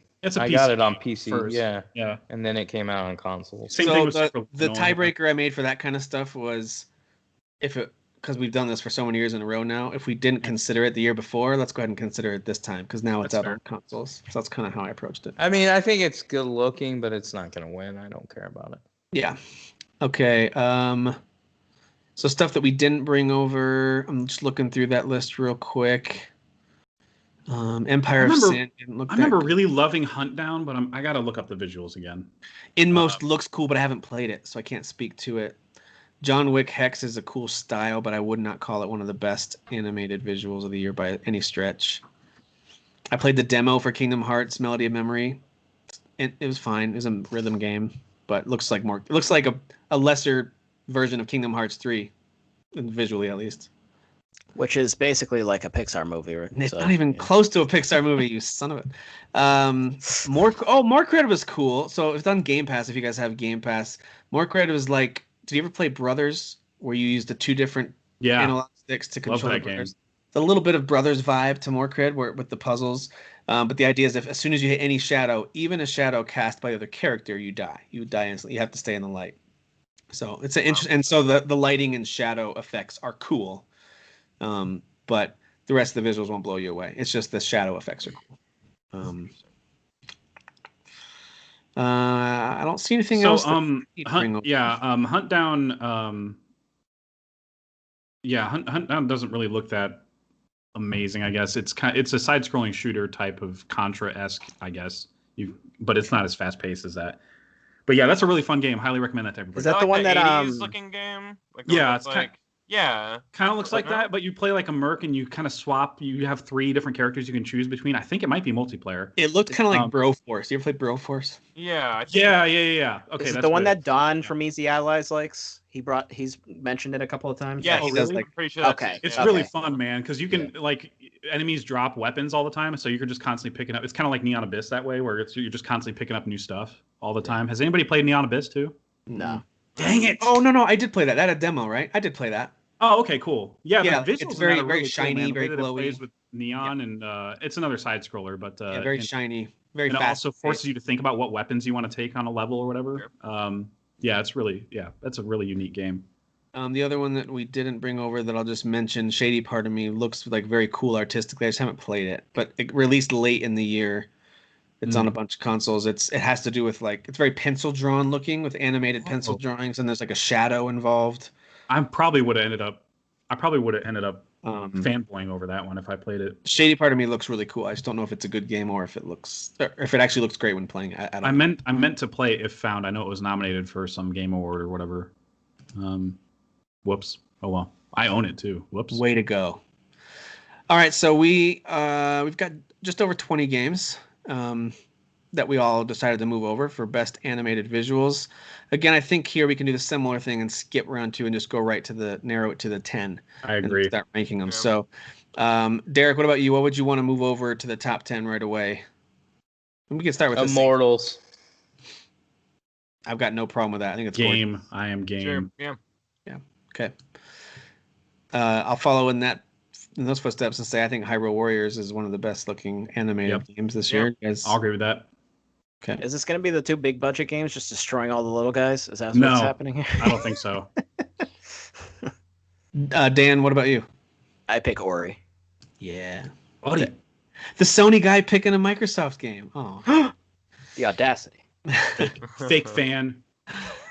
Kyle, what would you move over? I would honestly say Spiritfarer. I think it looks amazing. I'm with that. Spiritfarer is actually at the top of my list on this particular one. Same here, honestly. Same. Oh boy, majority. Sounds like a majority to me, guys.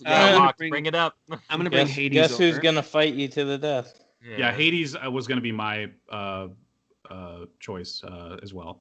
Derek, being completely objective, do you honestly think Hades isn't one of the top 10 best looking animated games, or No, whatever? I'm more angry about the Spiritfarer. I'm looking at it. You guys are terrible. Like this is Are you ugly. kidding me? You have This is ugly, he says. I can't tell if you're going for a laugh or not because it's one of the most gorgeous things ever. Yeah, I'm laughing more at you guys. I'm watching a video right now. Okay. It's ugly. It's terrible. Well, thank you for sharing your terrible opinion. You have the worst taste in. Dan, have you played Spiritfarer? Have I? No, but I mean, I've seen it. It's gorgeous. Yeah, it's stupid look. Especially when you have to pick up the squids or whatever. Yeah, dude, this guy over so here, gorgeous. Just wait until you hug your first NPC. It's so soft. All right, so give me this guy over here with this Genshin Impact. Spiritfarer is ugly, but Genshin Impact. So okay, Genshin Impact. Any opposition to Genshin Impact coming over for visuals? I didn't play it, but I think it's visual great. style isn't really my cup of tea. But I'll let y'all fight for that. That's all good. Okay. I think Crash 4 was a really good looking game. Sure. No, it is. Kyle, he and I feel the exact same about Crash series. We're just It's okay. Sure, it's all right. Listen, this is someone I've never played. I have never finished any of the other games. I thought all of them were mediocre and couldn't get into them. I got Crash 4. I'm pretty sure, Derek, you bought it. That's why I have it, right? Didn't you buy that game? No, you bought it. Did I buy it?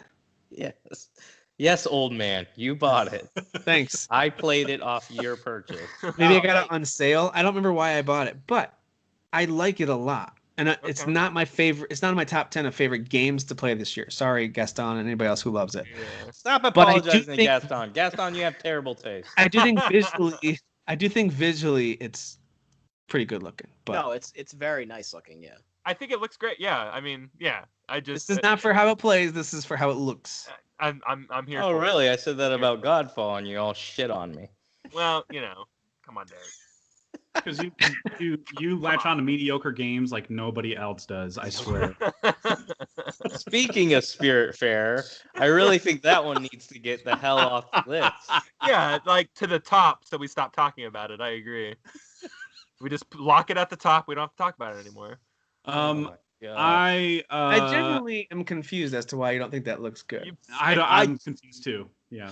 I'm honestly confused on how 3 grown-ass, apparently not gay men can like that game. Like, actually, what is gay about Spiritfarer? I get it. You're being the heel. I get it. I get it. Yeah. This isn't about liking the game, because the gameplay is certainly not going to how it looks. I'm not talking about just liking the game. I just looked at it. I was like, this is terrible. How can you think Genshin Impact looks good, but not think Spiritfarer? Well, so hold on, it's a lot of the same color palette. Tim, I think I figured it out. Any game that has any sort of actual emotion in it, he's just not gonna like it. The emotion's just oozing off the visual. Don't let him in. Don't let the emotions in. Huh. All right. Well, looking at the other games that are left, we've got 3 more spots. Derek, why don't you pick one that you want to move over? I would go with the Pathless. I love that game. I don't know if I'd put it in there over some of these other ones. I'm just going to move it over 1. Same.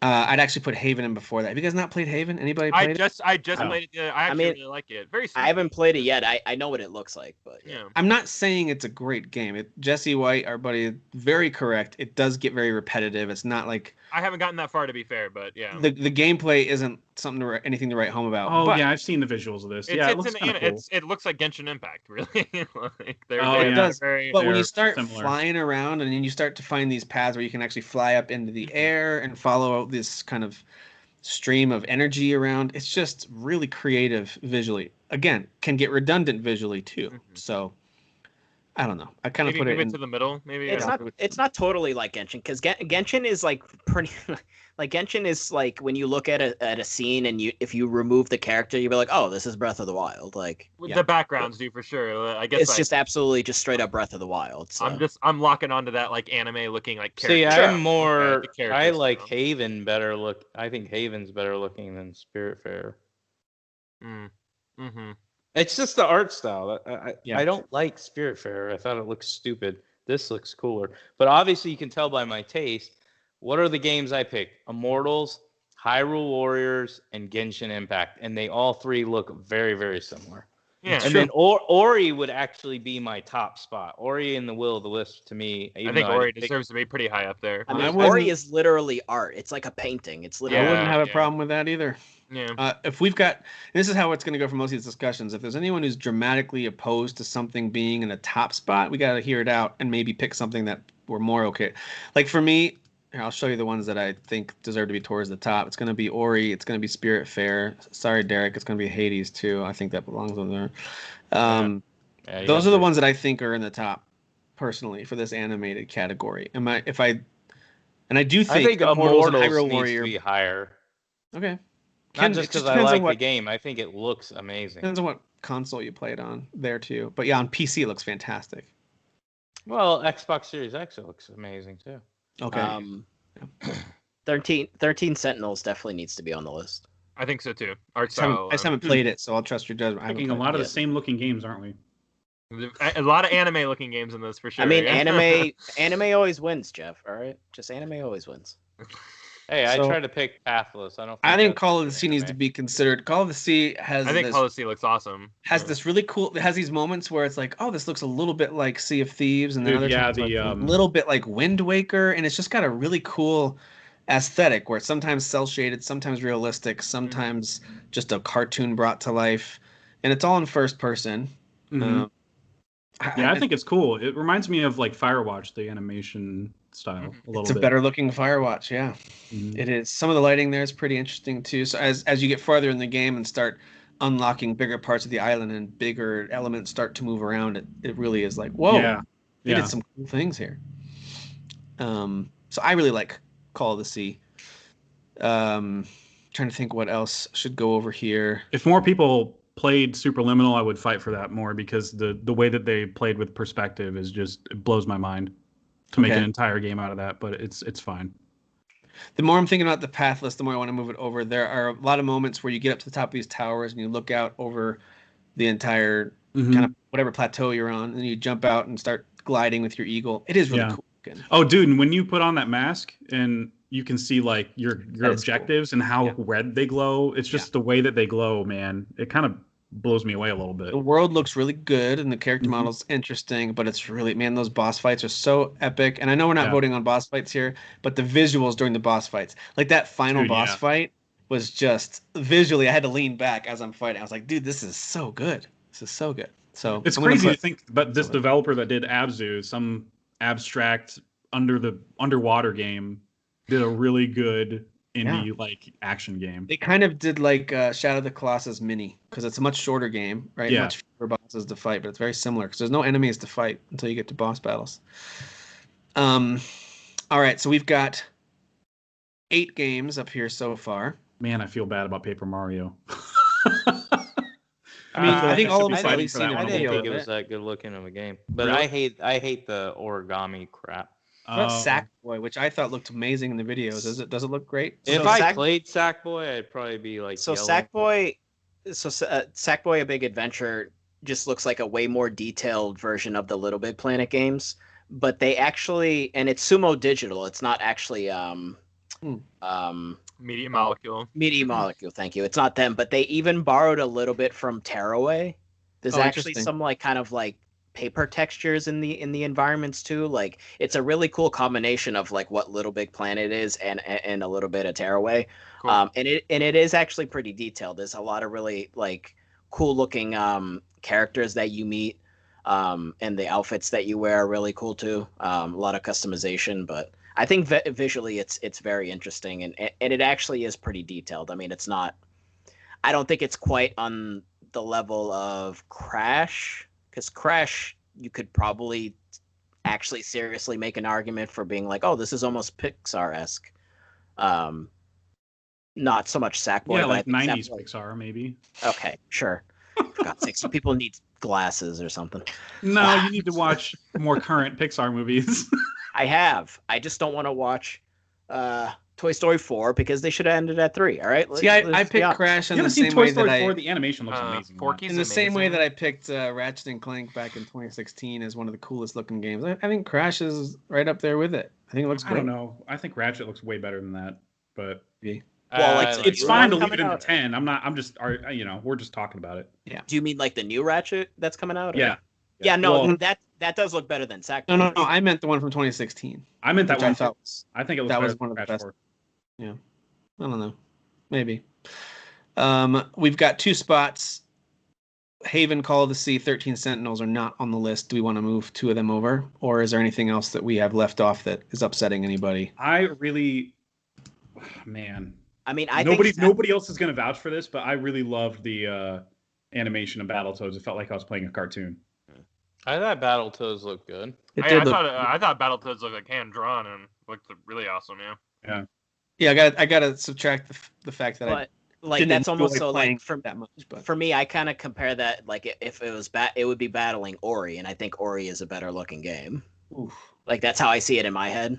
Like it would be one or the other of those. But Ori would be so high on the list, and it's a totally different style. No, to me, Battletoads would be like a 10. If it's on the list, yeah, it would be super like low. Low, yeah. Ori to me is number one. No, right, but I'm top just 2 or 3. yeah. Again, I'm talking about from like the hand drawn and like perspective. You know. I see. Yeah. I don't think is Ori hand drawn. Doesn't look hand drawn to me. I would say it's definitely hand. No, like maybe some scenes, like some backgrounds or something. Yeah. But the gameplay everything starts out hand drawn.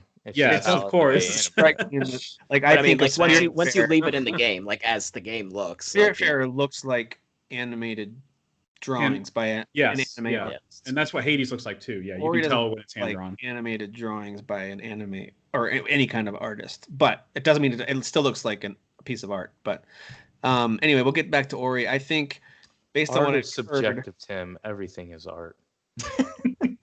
Interesting. Based on what I've heard, it sounds like there was a lot of approval for Battletoads, at least from 3 of you, and I'm kind of like, yeah, Battletoads is fine. And then the other one, I don't think we have enough support for 13 Sentinels. Not that we didn't. I'm telling you, everyone look up 13 Sentinels right now. It's from vanilla. It's from Vanillaware. I've seen what it looks like, and it looks really cool. I watched a lot of videos of it because I wanted to buy it, but it won't drop from $60. It's very annoying. Yeah. From the guys that did Dragon's Crown and looks all right. And Odin's Sphere. I think it looks both good, beautiful games. But I personally would put in Call of the Sea and Haven before it, based on what I've seen of it. I think Call of the Sea looks awesome. Like I'm not gonna fight against that one. I think that game. It does look good, but I think I like the art style better in Haven, even though I haven't played it. I think Haven looks better, but they're again going for is in the top 10 and 13 Sentinels isn't. We're just gonna look like a bunch of dude bros who don't know what we're talking about. Nah, that's not true. 13 Sentinels is just gonna look. 13 Sentinels is fine. It's you're exaggerating because you like anime. All right, guys. So and again, anime wins, Jeff. All right, anime wins. Let's start with this group of 4 at the bottom. We've got too many to be in 10 for now. That's okay. Instead of trying to battle out who gets. Yeah, we'll just rank them and then whatever's left, basically. Yeah. So between actually, let me move Battletoads up one. Between Battletoads and Pathless, which would you rank higher? I personally would pick Pathless ahead of it. Kyle, which one would you pick? I would say, oh gosh, I mean, I would say Battletoads just because I haven't seen all the cool boss stuff that you're talking about in Pathless, so I'm a little uninformed there. So it's an uninformed choice. Jeff, you've played both. What do you think? Yeah, I actually do think I prefer the style of Battletoads. It's more consistent. Like Pathless is more like I appreciate moments of the visuals or whatever. That's fair. And fair. Battletoads is more like consistently like, wow, this looks really cool. And Derek, you like the Battletoads look too, right? I like both. They're both completely different. Battletoads just looks like an amazing cartoon. Mm-hmm. Battletoads makes me feel like it's like Rayman Origins. And then Pathless is more of your emotional artsy stuff. Yeah. Rayman's a good comparison for Battletoads. So I don't think I played that one. What about Crash Bandicoot 4 Battletoads? Both kind of have cartoon aesthetics, just very different. I like Battletoads more. I do too, but I mean... No, just put it ahead. Tim doesn't count. Okay, good. Thanks. I'm moving Crash below Pathless and Battletoads for now. That's why Tim changes his screen to the list so he can roll his eyes and flick me off when I talk. Well, I don't know about Pathless being better than Crash 4 per se. We'll get there when we get there. We might want to figure out the top, I guess, first or something. Yeah, I'm kind of moving into this section right here where we had Immortals, Hyrule Warriors, and Genshin Impact. Derek, we'll start with you since you like those 3, and then Dan, I want to hear what you think. How would you rank those 3? Immortals, Genshin, Hyrule. Dan, what would you say for that? I suppose that's fair. I think that's probably fair. The knock against Hyrule Warriors is it's totally resolution. There's a lot of totally resolution. It's the resolution, of course, but there's also a lot of pop-in. So a lot of enemies won't show up until you're literally swinging the weapon right there. Yeah, I noticed that. Yeah, I played it briefly before we recorded. Yeah, so it's still looks good. It's just for sure a little bit of technical hiccups. Genshin Impact, I think, is really pretty. I prefer the style about that game. Where do you guys play that one? Where do you prefer PS4. to play that one? I played it on both PC and PS4. It actually does have 60 frames on PS5 as well, so it runs smoother too. So it looks nice. Cool. Yeah. So, but personally, I like your pick of Immortals over Genshin, Derek. I agree with that. I think Immortals is fantastic, and of course, I love the Greek mythology setting, and I think they really nail kind of a lighthearted take on that. And I love their monster design too. It's really, really good. That's why it should be number 2. I agree. All right. So speaking of Greek mythology, Hades versus Immortals. Jeff, I'm Immortals. Kyle, Jeff, Dan, what do you think? I mean, I would put Hades lower in the list, more in the middle, but that's just me. Okay. All right. Man, all of games media is going to be so mad at this podcast because I don't think Hades is going to get as much love as they've given it.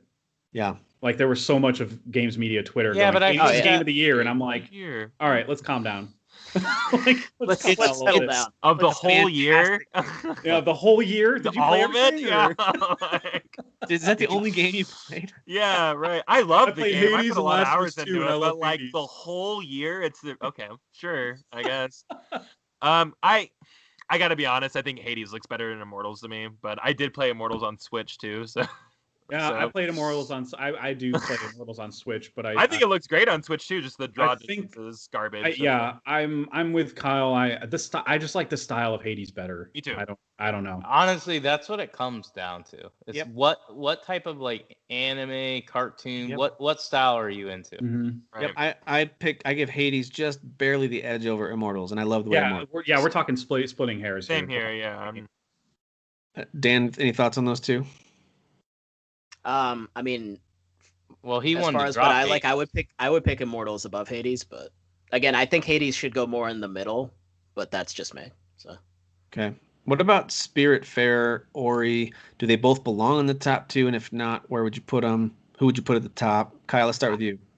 I would say, oh gosh, I mean, if I'm being really objective, I think Spiritfarer is my favorite of the year, but I think Ori looks better, so I think Ori should probably be at the top. Yeah, my personal list has Spiritfarer as my favorite visual, but I really Ori.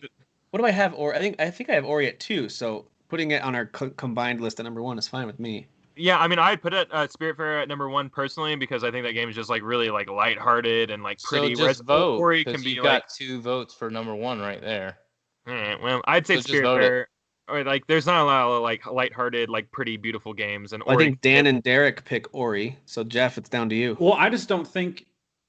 I mean, is Ori really that different visually from the first one? I mean, it looks good like the first one did. But I mean, that shouldn't be a knock against it, though. I don't know, man. I do think they do a lot of different things. They introduced some really interesting looking bosses and monsters that weren't in the first one. Was all about the one bird, and now they got this wolf and a spider and all kinds of other creatures that are coming at you. They definitely do more in this one than they ever did in the first one, and of course they didn't change the art style. So even before they patched it and the performance wasn't perfect, when they would zoom out and you would have these huge epic chases and battle moments, I thought it was amazing. Talk about redoing the game. To me, Ori and the Will of the Wisps is probably the best looking game if you combine the list we did before, realistic, and this list and said just pick one game. I think Ori is the best looking game. I think. Well, you're high, but that's okay. I am high. So stoned right now. I'm so high. I don't know. I'm high. I'm the king of Staten Island right now. I personally would go Spiritfarer, but Spiritfarer doesn't feel right, I guess. I don't know. It doesn't because we have someone opposed to it. I feel like everyone likes Ori a lot if they don't pick it first. And I don't think everyone loves Spiritfarer even being on the list. Yeah, so. Spiritfarer can go. No, I think Spiritfarer... I didn't cut Tim. I think Spiritfarer should go on the list, but like for example, like I think 13 Sentinels is slightly above Spiritfarer, but that's just me, so it's fine. And I think Crash should be higher too, but that's just me. I just have trouble ranking 13 Sentinels because I'm only hearing one person who has played. Have you played it or just seen it? I played it too, and I really enjoyed that game. I think. No, I haven't played it, but I mean, I've seen a lot of the game. Oh, okay. Yeah. I would say the combat leaves a lot to be desired in terms of like how it's presented, like visual wise, but like the character models and like everything, like everyone, when you look at someone in that game, like you're like, you're that person. It's very distinct. The actual art direction, Yeah. So Kyle, if it moved into this top 4, where would you put it? Around Ori, Spiritfarer, and Hades, where would you put it? 13 Sentinels? Yeah. Oh gosh, I mean, I would say that Spiritfarer and Ori all look better than it. I would even say Hades probably looks better than 13 Sentinels, but maybe 13 Sentinels at number 4, if I was going to choose something. But I'm not going to fight against like those next 3 being in front of Sentinel as well, just because it's kind of an uphill battle for that game. That's just my opinion. I think if 13 Sentinels is going on there because Kyle's the only one that played it, it should be bottom, like, because he's not even like, hey, I played it and it's so beautiful, it needs to be top 3. That's kind of what I was listening for, was whoever actually played it. Because I've seen videos of it too, and I think it looks amazing, and I know it got nominated. Yeah, it looks like anime. No, I wish that's my point. That visual like transferred over into the battles. That's why I guess I'm not so like, yes, like this game, like I feel like if the combat was presented in like a cooler, more artistic way, instead of just like squares blowing up and stuff. Yeah. If the combat was more like Odin Sphere or Dragon's Crown, then yeah. I heard it has like the best story of 2020. Like, I hear I haven't beat it yet, but I'm telling you, it's some like the most memorable characters, an amazing story. Like, and I wanted to play it until I just didn't. Yeah, combat wise, I don't think that's your cup of tea. So. Until mainstream media told you it was good, and you were like, I'm out. Yeah, that's absolutely right. It's the Persona 4 Golden this year. Jeff Keighley told you to play it, and you said no. All right, so here's what we've got right now based on our conversation, and we can adjust as needed. Although the more I'm thinking about it, and I know we already have anime ones up there. I'm so sorry, but I want to move Haven up, but I don't want to push it too far. Like, I personally would put this just underneath Hades, just above Immortals. That's where I would put it. But I'm okay with it staying lower if I'm the only one. Who else played Haven? I played it. I thought it looked good. I think it looks great. Yeah, I actually played it. I actually played it because of its art style. So I was like, oh, this looks cool. I think right behind Battletoads could work too. Just moving it up a couple spots is fine. It's harder when only one person has really played it. Yeah, I haven't played it. It's just I'm looking at it from an art style perspective. It's like a dating sim, but you're already dating someone / It is like, yeah, you're like weird. chatting. Well, what's interesting is that it's not, because that's what I thought it was. I thought I was getting into like an adventure game where I'm going to be choosing dialogue and hoping someone falls in love with me or stays in love with me. You actually control both characters. You can switch between them both in dialogue and in action while you're out and about. It's interesting because you're not really. It's a survival game, but there's also really kind of. But if you answer correctly, like you'll get charisma point. Like you up like your skills go up if you're answering. It's actually kind of adorable and at times a little inappropriate. Oh, it's super. I think it's super adorable. Like because it's a love story and like well acted. It's anyway. I know that's not what we're talking about, but yeah. Okay. Exactly. Okay. So the ones that are on the outside looking in right now are Call of the Sea and 13 Sentinels. Does this mean we need to consider getting rid of Crash or Pathless, or are we okay with booting out those two? I feel like I've played a first-person game like Call of the Sea before. I know the art style is really good. See, Derek? But like, I didn't talk about Call of the Sea because when I played it, I thought it was not attractive. That's fine. I'm not saying it's not like a good-looking game for what it's going for, but it's not my style. And Jeff, you make a good point. It's not. Like I mentioned Firewatch, and it's just kind of like there's so many. It's kind of like a walking sim, but there's more. You're doing more stuff than that. But it's not even as good as some of walking sims have looked visually. So that's fair. That's fair. I do like the style of it, though. I recommend it if you guys like. I would definitely recommend the game itself. Yeah, it's really good. Games. Do we want to fight to keep 13 Sentinels on, Kyle and/or Dan? I mean, I would put it above Crash personally, but I'm not gonna sit here and like fight for this game. I mean, if I had to choose between the two, I would pick 13 Sentinels. But I would pick 13 over Crash too. Anything you would totally kick off the list, Dan? That's on there. The list? Yeah, because you said you'd put over Crash, but I wasn't sure if you meant. I think Pathless would be at the bottom for me. So Pathless or Crash is kind of what it's coming down to. I'm gonna move Call of the Sea back over here. Sounds like Pathless or Crash at the very bottom. Crashless. By the way, this is someone who's played Pathless, played on the PC, highest possible settings. I think it looks good. I love the style, but I'm not fighting for it over 13 Sentinels because it's not my favorite looking game, even though I loved the game. Same here. Then I would say whoever's played Pathless and Crash should be able to make the decision. I played Crash. I've only seen videos of Pathless. I personally like pathless style. That was what drew me to let me watch the reviews and stuff. But I think Crash. I don't really care. I think Crash is better animated, artistic, whatever you want to call them, visuals overall. It's very detailed, really creative. All right, Pathless is very 2 votes for Crash, 1 vote for Pathless. So Kyle and Dan just need to vote. I mean, I haven't played Crash, but I've seen both of them, and I would say Crash definitely has like the better like graphical fidelity, if you want to say that. But like the Pathless is a little more artistically. It's the Pathless is a little more artistically my thing. So like I don't know, take that for however you want. I would keep Crash on there if everyone's fighting for that one. All right, so I think we got the list. I think we do too. I think we've got our list. Here's our top 10 animated or artistic visuals of the year. It's Ori at number 1, and then Spiritfarer, Hades, Immortals, Genshin Impact, Hyrule Warriors, Battletoads, Haven, 13 Sentinels, and Crash Bandicoot 4. And this is why I didn't want to keep the realistic versus the whatever you want to call it, non-realistic together. It's like these are hard enough to compare. Yeah. And if you throw in all the realistic stuff, it's like, how do you measure to be fair, we would have eliminated like 8 of these. Oh, I have a question. I agree. Maybe 7, yeah. What? I guess it would fall in this category. Has anybody played Dreams?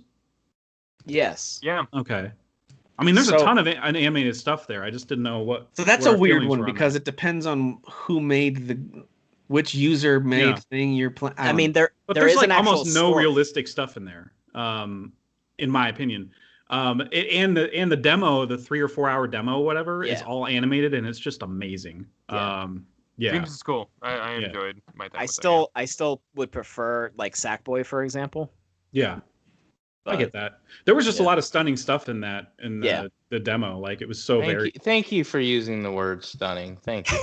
That was brave of him. It was a brave. It was actually a very brave use of the word stunning. I agree. Well, it was actually a brave game to make, to be honest.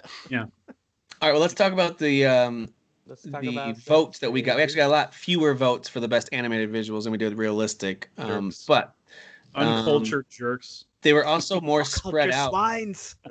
Because there were so many options, the results were really spread out. There were a lot of games that just got 1 vote or 2 votes. But it came down to, I'll give you the top. Did John's mom get a vote at all? Did anybody vote for John's mom? That only on the write-in ones, and on the write-in ones for mobile and PC, yes, I did see some John's. I saw John's mom, Tim's mom, and Derek's mom. No, my mom's dead, by the way, listener. So. No, Dan's mom. Rude, everybody. I saw a few other things too, but I think there were three fill-ins for PC, which is our next pick, that just said PC Master Race. That's all it said. My favorite PC game this year was PC That was just me 3 times on 3 different accounts. Probably. All right, so I'll give you the top 6 since they had the most votes for best animated visuals. Number 6 was Genshin Impact. Number 5 was Fall Guys Ultimate Knockout. Whoa. Number 4 was Crash Bandicoot 4. Number 3 was Animal Crossing, which we rudely left off the list altogether. Yeah, rudely. Number 2 was Ori and the Will of the Wisps, and number 1 was Hades. Ooh. Okay. So again, 80 snobs. How voting always Games works. Media voted on this one. It's just based off of whether you like the game or not. How many times did Jeff Keighley vote? Hey, you leave that saint out of this. I vote for Hades and Death Stranding. That's I vote for Death Stranding. How dare you? I think there was a Jeff Keighley, a Joe Keighley, a John Keighley. Is that weird that there were? Is there? Yeah. I think Fall Guys was just get a lot of votes there because it was free to play and everybody was playing it for a few months. I mean, Genshin Impact's free too, so it's possible. Yeah. Well, it wasn't free to play. But Fall Guys was like a cultural thing. Like everybody wouldn't shut up about it. Like teenagers, including my son, one of my sons, was obsessed with it for a while. Yeah, it was fun. But, Then he moved on to Rocket League like a good man. So real quick, you guys, is it 2014 now or whatever that came out? What would you guys pick for your favorite PC game? And I don't care if it came out on other stuff too. It doesn't matter. What was your favorite game? If you played on a PC, if you didn't, it's fine. But this is tough. So I'll give you mine real quick while you guys think about it. So my favorite PC game is, I tried to keep it to like quote unquote uniquely PC games. The problem is at the end of the year with the Series X stuff that was just PC before then became both. Yeah.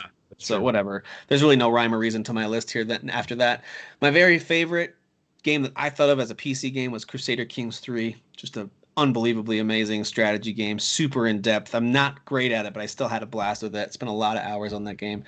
And then my next two were Gears Tactics and Monster Train, which both came to the Series X, and I think Monster Train came to the regular Xbox One too.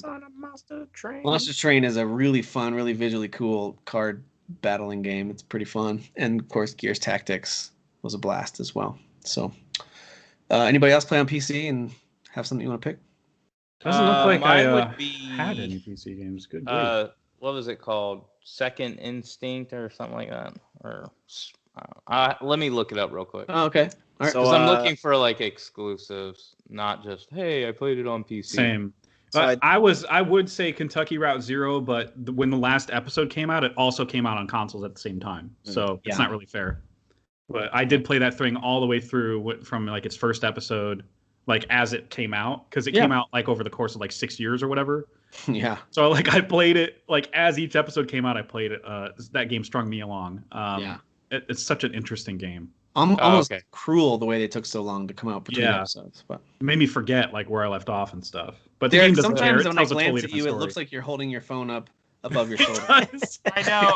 All it's like, I thought that. I'm trying to think. Like he's selfieing the entire episode. Like you have a giant hand. Anyway, that's what I wanted to say that earlier, but I didn't.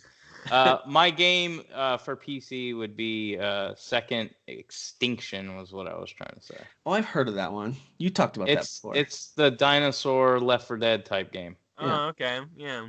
It's the one that when they were introducing the Xbox Series X, that was like one of the games where a lot of people... No, they did Ark and Second Extinction. Well, no, he was saying the Vin Diesel game. He's just correcting because I said not with Vin Diesel. But anyways, that's when a lot of people were like, "Oh, that looks cool. I would play that." Well, it was on PC, so I bought it. Oh. I mean, I played like Last Campfire on PC, but that's everywhere. Games need to like stop coming out to every platform. That's what they need to do. We need more PC Master Race exclusives. We do. I mean, I would say Flight Simulator if I played it, more than just watch streams of it. That was kind of an honorable mention for me as one of my favorites on the PC. But really just was a visual thing and a technical very impressive technically. Otherwise, I didn't really love it as a video game. I felt bad because one of our friends from the group, Damien, wanted to play it multiplayer, and I thought the game looked cool, and I wanted the game with Damien, but that game did not hold my attention. So we played Among Us instead. And hey, man, after like 2 weeks of it being released, I think streamers kind of moved on too. So yeah. That's because it takes literally the exact amount of time in real life to fly from point A to point B. Yes. Like, hey, dude, let's get on and fly from LA to Sydney. Sweet. And then 16 hours later, you're like, yeah. And then you put it on the autopilot, and you're like, all right, what do we do? Can we just play something else while we're doing this? I'm going to sleep. When I was younger, my friend and I were stealing video games from like Walmart, and he was like, "It's between so noble." It's between like Gran Turismo or something like that, and like a NASCAR game. And I picked the NASCAR game, so we steal it and we go, and we get back to his place and we're playing it, and he's like, "Are you freaking serious?" Like the whole game's just going 300 laps. He's like, "This is the stupidest game ever." NASCAR. That is amazing. That's fantastic. All right, so we have to do one quick thing before we wrap it up with our Nintendo and Sony picks, which I think will go quicker. I can give my PC favorites. Oh, sorry, Dan. Go ahead. I was gonna say Minesweeper. And Oregon Trail. Oregon Trail. Nice. I'm a big fan of the skiing game with the Yeti. That was mine this year. Classic. Don't forget Solitaire. Shout out to Solitaire. And Commander Keen, also. Commander Keen. Boy, that's a blast from the past. All right. One thing we have to do real quick is, and I promised this, and so I'm going to deliver on it, and that is we're going to draw one name from everyone who voted each week for these next 3 weeks. To get a $20 gift card. Don't worry, I'm funding it. Derek and Dan, don't freak out. I really hope it's one of us. I hope it's me or Derek. That'd be hilarious. So I actually better be in the drawing. We got to put up. They are, and I actually have a funny story about that. If it's not me, it's rigged. But I'm using one of those kind of automatic name. So here's the list of all the people that voted, and it just randomly picks a name. So here's the problem: is that I don't want to make a judgment call on whether that's a real name or not, but if it's just like a first name, your name got removed because there was at least 7 or 8 people that just put their first name, and that's not going to help me because there's other people named that. So sorry, you're out.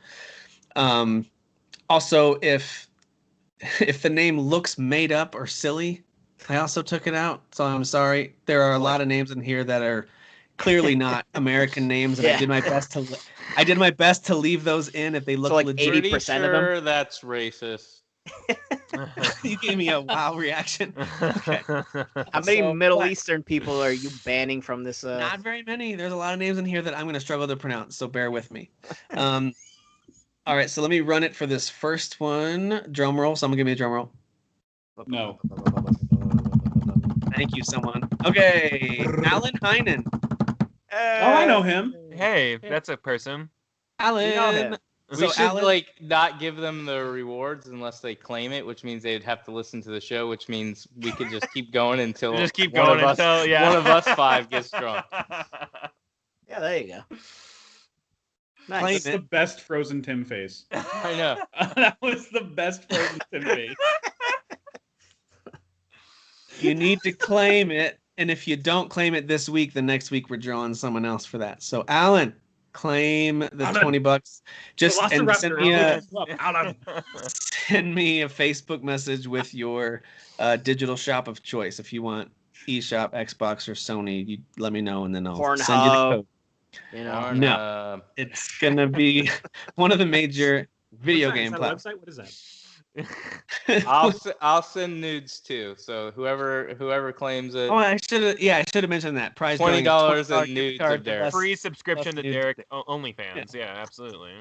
And just be aware, by the way, it's not actually him. He just Googles naked Derek. Yeah, it's this dude back here. It's that dude. Derek's black? That's like the picture that come through. only his neck and head are white? How did that Wow, how did we miss that? Yeah.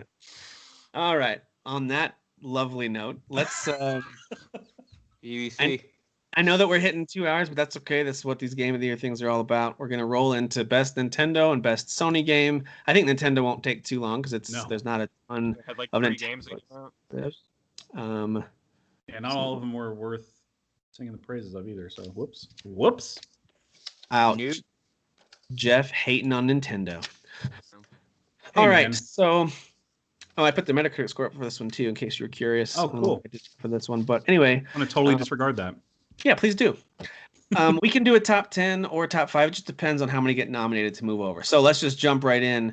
I'm going to say we need to move over some of the obvious ones like Animal Crossing. Like that one for the staples, yeah. The Hyrule Works. For sure. Yeah. And you know what's interesting is Hades is actually a Nintendo console exclusive as of right now. I know it's going to come to other stuff, but for 2020, it's still a console exclusive, which is weird, but is what it is. Mario Kart Live Home Circuit. Yes, yeah. no. Oh yeah, I forgot about that. Y'all haven't watched concept, streams of that game? It's so much fun. I don't understand why that game wasn't considered for like best graphics. Because it's real life.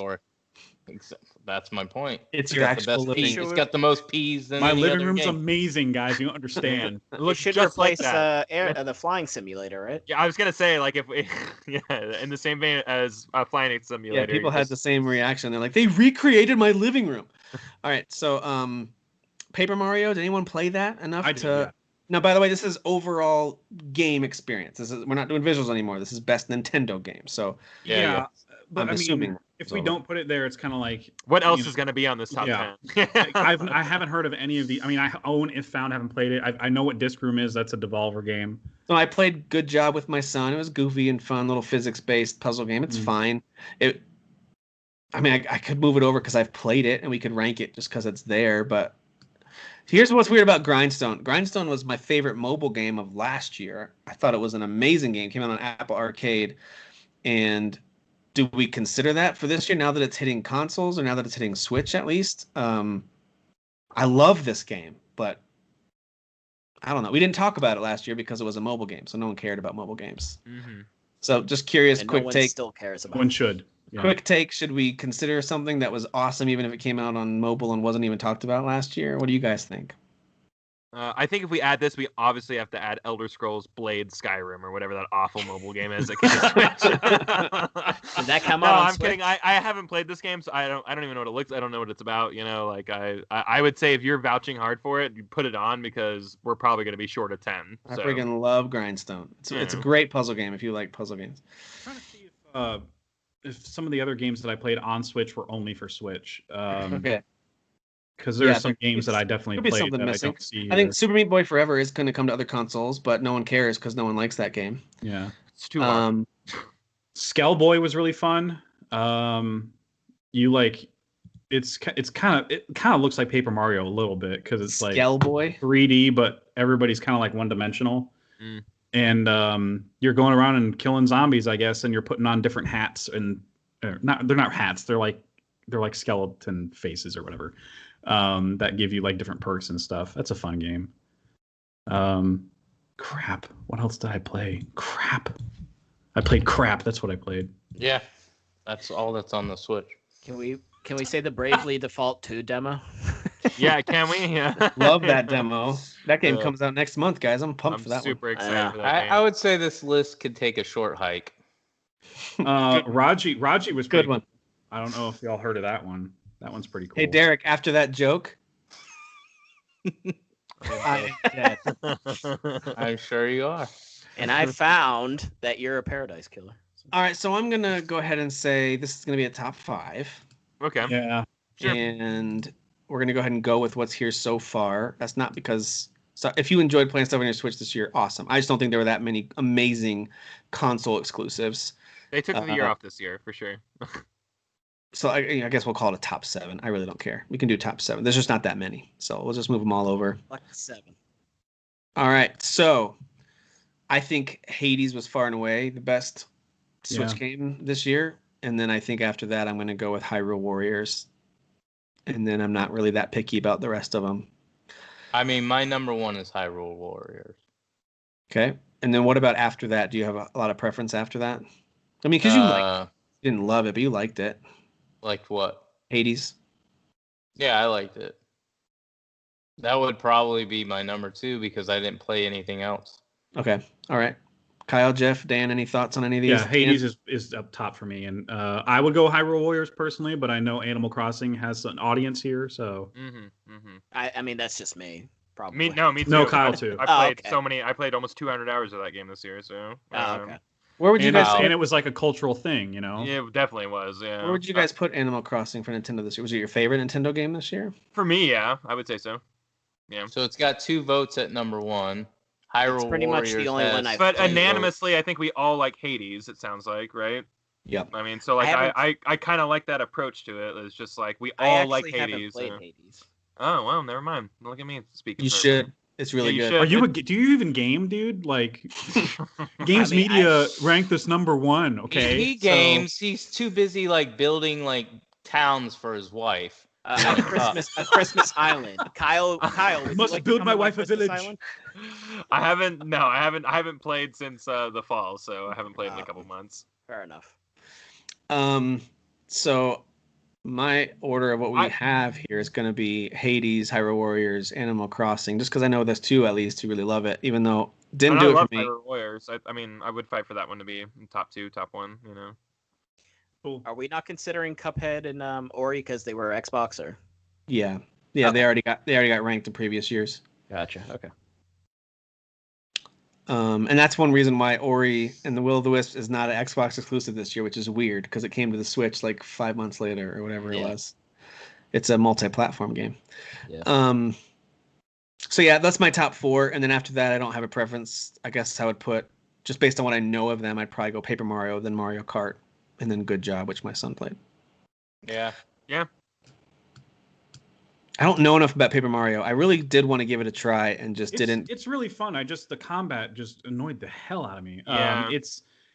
Because I don't have a problem necessarily with turn-based combat if it's good. I just don't gravitate towards those kind of games. But this type of turn-based combat is just annoying and repetitive. Well, they're trying so hard not to be turn-based, and we'll just do it. Like, stop like dancing around, and that's what I don't like about the game is that that's like fair. It's not enough, you know. So I would go Mario Kart Live ahead of it, honestly, just because of how cool that idea is. I'm okay either way.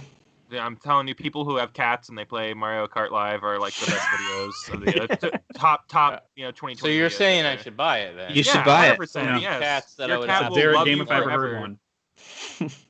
I should buy it then. Oh, let's just throw in Raji, Raji. That's a really beautiful game and kind of fun too. Was that Switch exclusive? Yeah, it was. Oh, okay. That was. I think I've just seen it it during one of the Switch indie showcases. I've seen it on PC, so in my mind, for some reason, that was on everything. But okay. No, it was just Switch was the only other console. Okay. Yeah. All right. That one looked cool. It kind of looked like an isometric Prince of Persia throwback. That's kind of what it is. Yeah, it's beautiful, man. It's challenging though because it's just because game. Especially on the Switch screen, it's just kind of like very difficult to see your person, especially when you have to fight somebody. Yeah. But it's still it's gorgeous. So there you go. There's our top 3 for best Nintendo is going to be Hades, Hyrule Warriors, Animal Crossing, and all 3 of those had a lot of love this year. Not really the expected top group of a Nintendo console in a given year, but sometimes you get a 2017 and you get Zelda, Mario, and all kinds of other stuff, and Xenoblade Chronicles 2, and that was a crazy year. And then there's other years like this where you get interesting third-party stuff, and the first-party stuff that comes out isn't their best. Yeah, this year definitely showed us, and I don't think you can just blame the pandemic or whatever. These games are already in the works, but not every year is a 2018 or whatever, like exactly. It's not going to happen every time. Sorry. Yeah, I totally agree. So that wasn't too challenging. I didn't think that one would take us very long to get through. Let me give you the community results, and then we'll wrap this up with Sony, which could take us a few more minutes. So thank you guys for sticking with it. I know it's getting late for you East Coasters. So I'm a big boy. I can handle it. I'm a big boy. I just woke up, so whatever. It's fine. It's morning for Jeff. Yeah, it is. All right. So, whoops. That's my personal list. The voting list. Here we go. Best Nintendo game. It really wasn't close. It was Animal Crossing by a mile. Yeah. People are right. It was like 2 games, so. And then the next 2 were Hades and Mario Kart, but Animal Crossing had more than twice the votes of Hades. So, yeah, that one wasn't super close. Yeah, that was a very popular game. I get it. Yep. It came out. I get it. Everybody's an 8-year-old girl. That's totally cool. Hey, I tried to get my 7-year-old daughter to play girl it. In our hearts, I tried to get my 7-year-old daughter to play it because she does like video games. She likes Minecraft and all that kind of stuff. And so she tried it for a little bit, and then she was like, "Can I play something else?" Yeah, sure. Obviously, just not about chill vibes, Jeff. Right?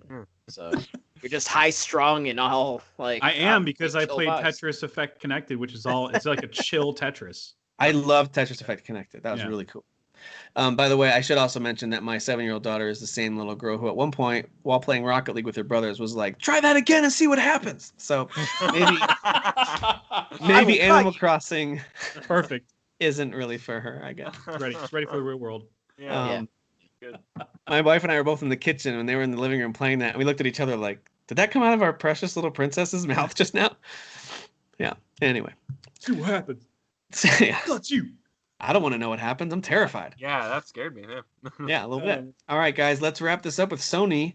This is an interesting one because I think a lot of these games, at least at the top of the list, are going to be a heavy part of the overall Game of the Year discussion in talking about. 2 weeks. That's certainly not my top 3. It couldn't be.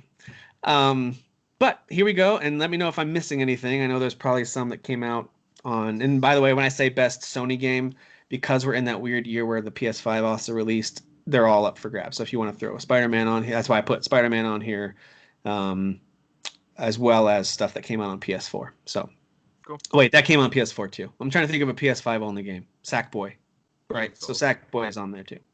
Boy. All right. Godfall, bro. Why isn't Godfall on there? Where's Demon Souls? Oh yeah, because Demon Souls was exclusive. Oh, because it's a remake. No, it's a remake. Yeah, you count it as a remake. I did forget that makes Godfall. sense. I did forget Godfall. Sorry, Jeff. Is Iron Man VR in here? Just kidding. I'll put it on there just so we can not pick it. There you go. I played the demo of that. It was a demo. It demos the game, so it happened. It happened.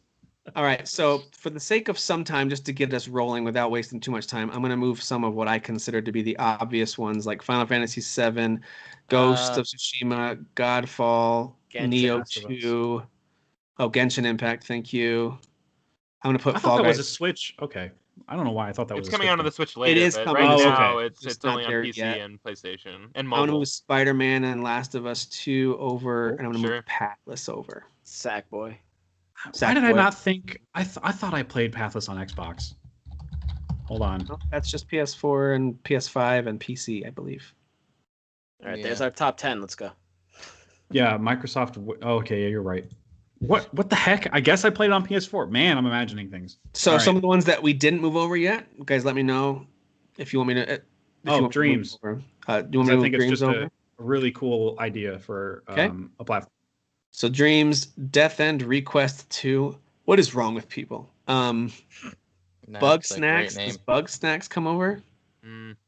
No, because we're a real podcast. Sure. We don't waste our time on trash games. Amnesia Rebirth. I've heard this was freaky, but I haven't played it. Oh, that's like the Amnesia horror game, right? Like it's like a sequel. Yep. I didn't realize it was a Sony exclusive till I was doing these lists. I was like, oh, that's only on Sony. I didn't know that either. I didn't know Spelunky 2 was until... it is right now, although Spelunky 1 and 2 were coming to Switch in the summer. Yeah, exactly. Like, I thought it was a Switch game initially because it looks like a Switch game. But so is Legend of Heroes. That's coming over to Switch, too. Right, but as of 2020, it's a... 13 Sentinels is on Switch right now. What? Yep. Yeah, get it the hell out of here. I don't even want to hear it. 13 Sentinels came out on Switch? I'm pretty sure it did. Am I wrong on that? Let me check. Yeah, I've only seen it on PS4. It's not even on PC. Oh, no, you're right, because I was waiting for it to come out on... I think it got announced for Switch, but it's not coming out. You are fake news. Yeah, I'm fake news. You are fake news. Yeah, as far as... I mean, take this for what it's worth. As far as Wikipedia is concerned, it's only ever coming to PS4. No, because it was going to come out on Switch and it didn't, and that's why I ended up getting it on PS4. So yeah, I guess you can move that over. Yeah. No, I mean... Because you guys really like the game, right? I really enjoy it, but I think I'm the only one who played it. So I was arguing for the visuals before, but as a game overall, that's where it gets... Well, that's the thing is that I almost don't like the gameplay of that game, which is why I haven't beaten it. All right, we'll move it over. We can just ignore it after this. We need to. Yeah, that's fine. Sure. Anything else? Paper Beast, Pistol Whip. Nope.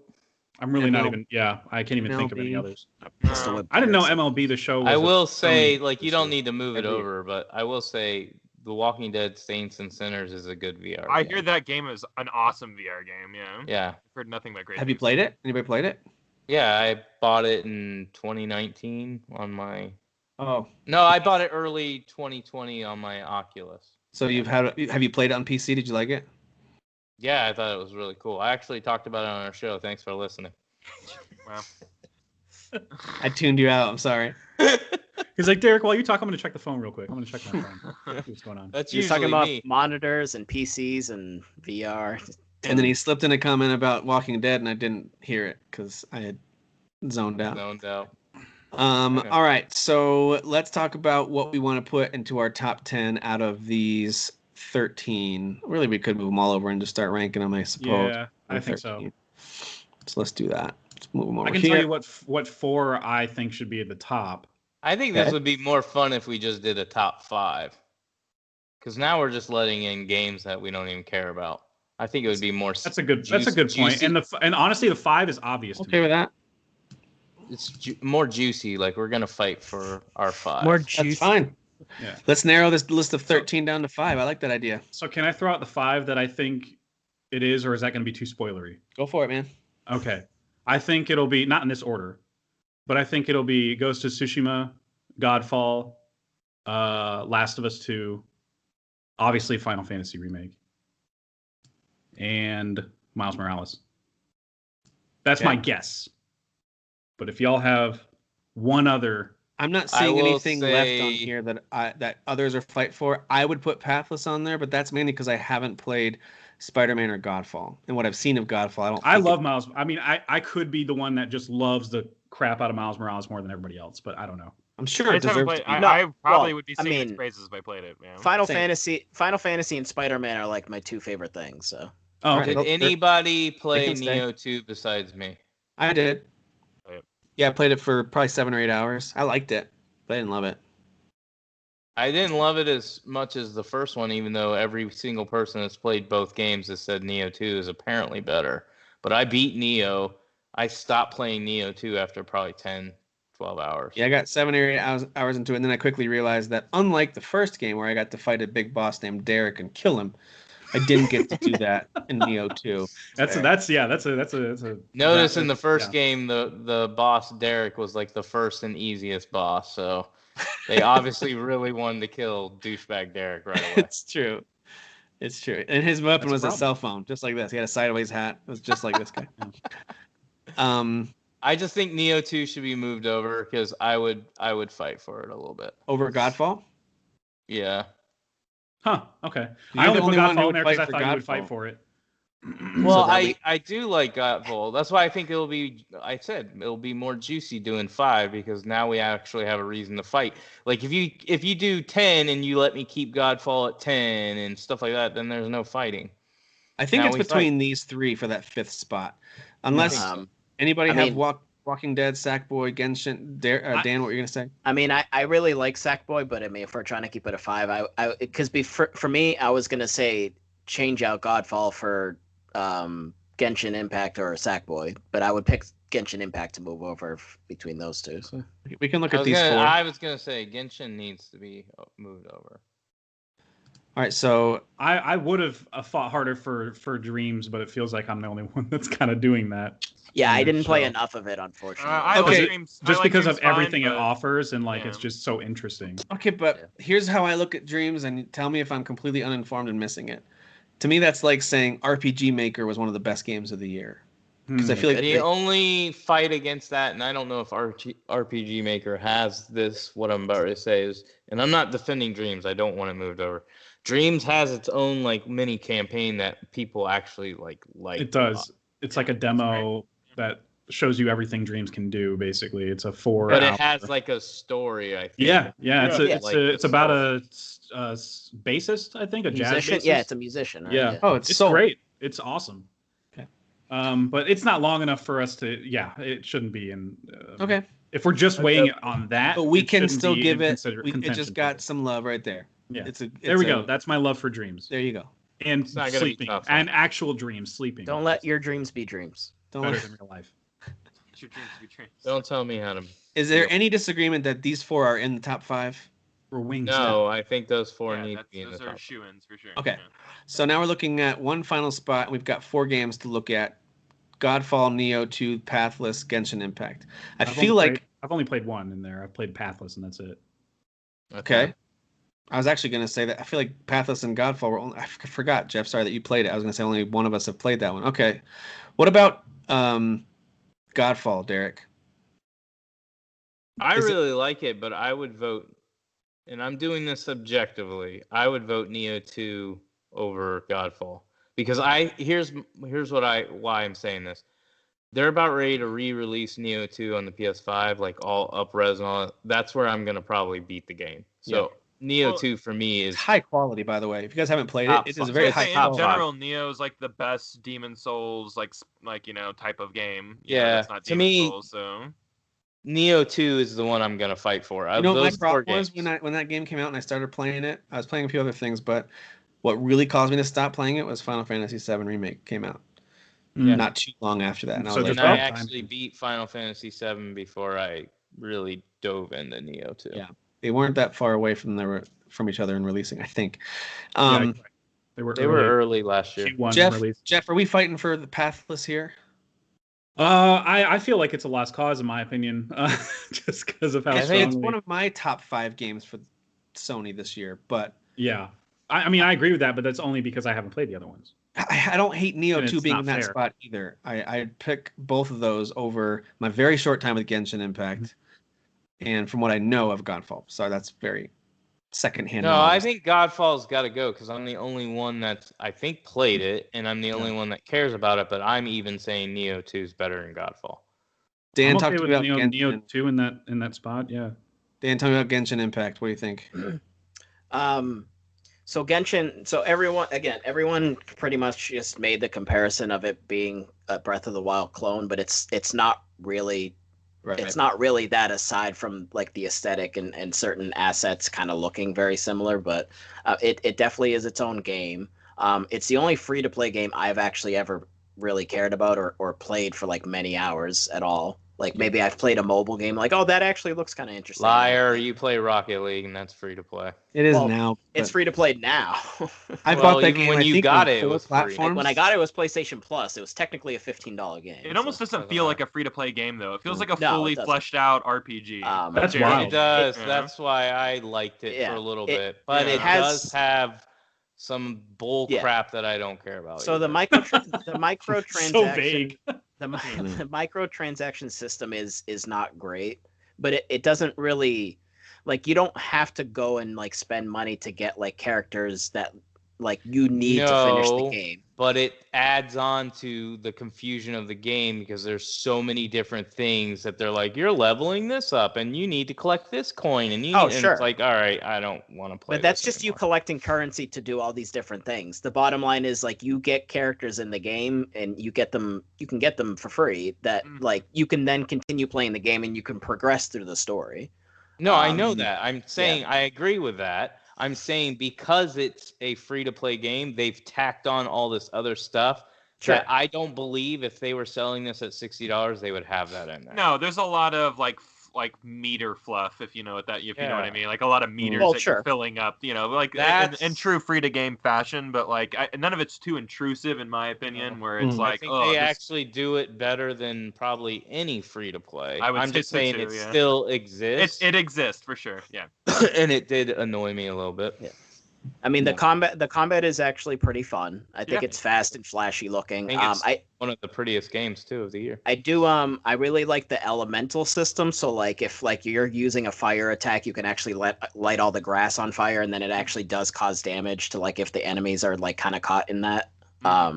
And again, some of the other elements. So like if you want to traverse over a little body of water and you have a character that has ice moves, you can actually create like, you can ice the water so then you can kind of walk over it for a moment. So things like that. So the systems that it does have in place with the combat are actually pretty cool and tactile.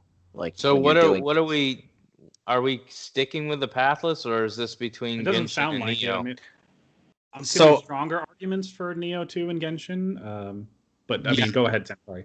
No, I was just gonna say, if the Pathless were a deeper experience and had more to it, then I'd really push for it. But that game was done in about 4 or 5 hours, and I really didn't have much more to do. I had a little bit I could have done after that, but it's hard for me to push for it as one of the top 5 best games, knowing what Neo 2 had to offer, even though I didn't play all of it, and hearing the case made for Genshin. So I'm okay moving Pathless out of here and then letting everyone pick between Neo 2 and Genshin.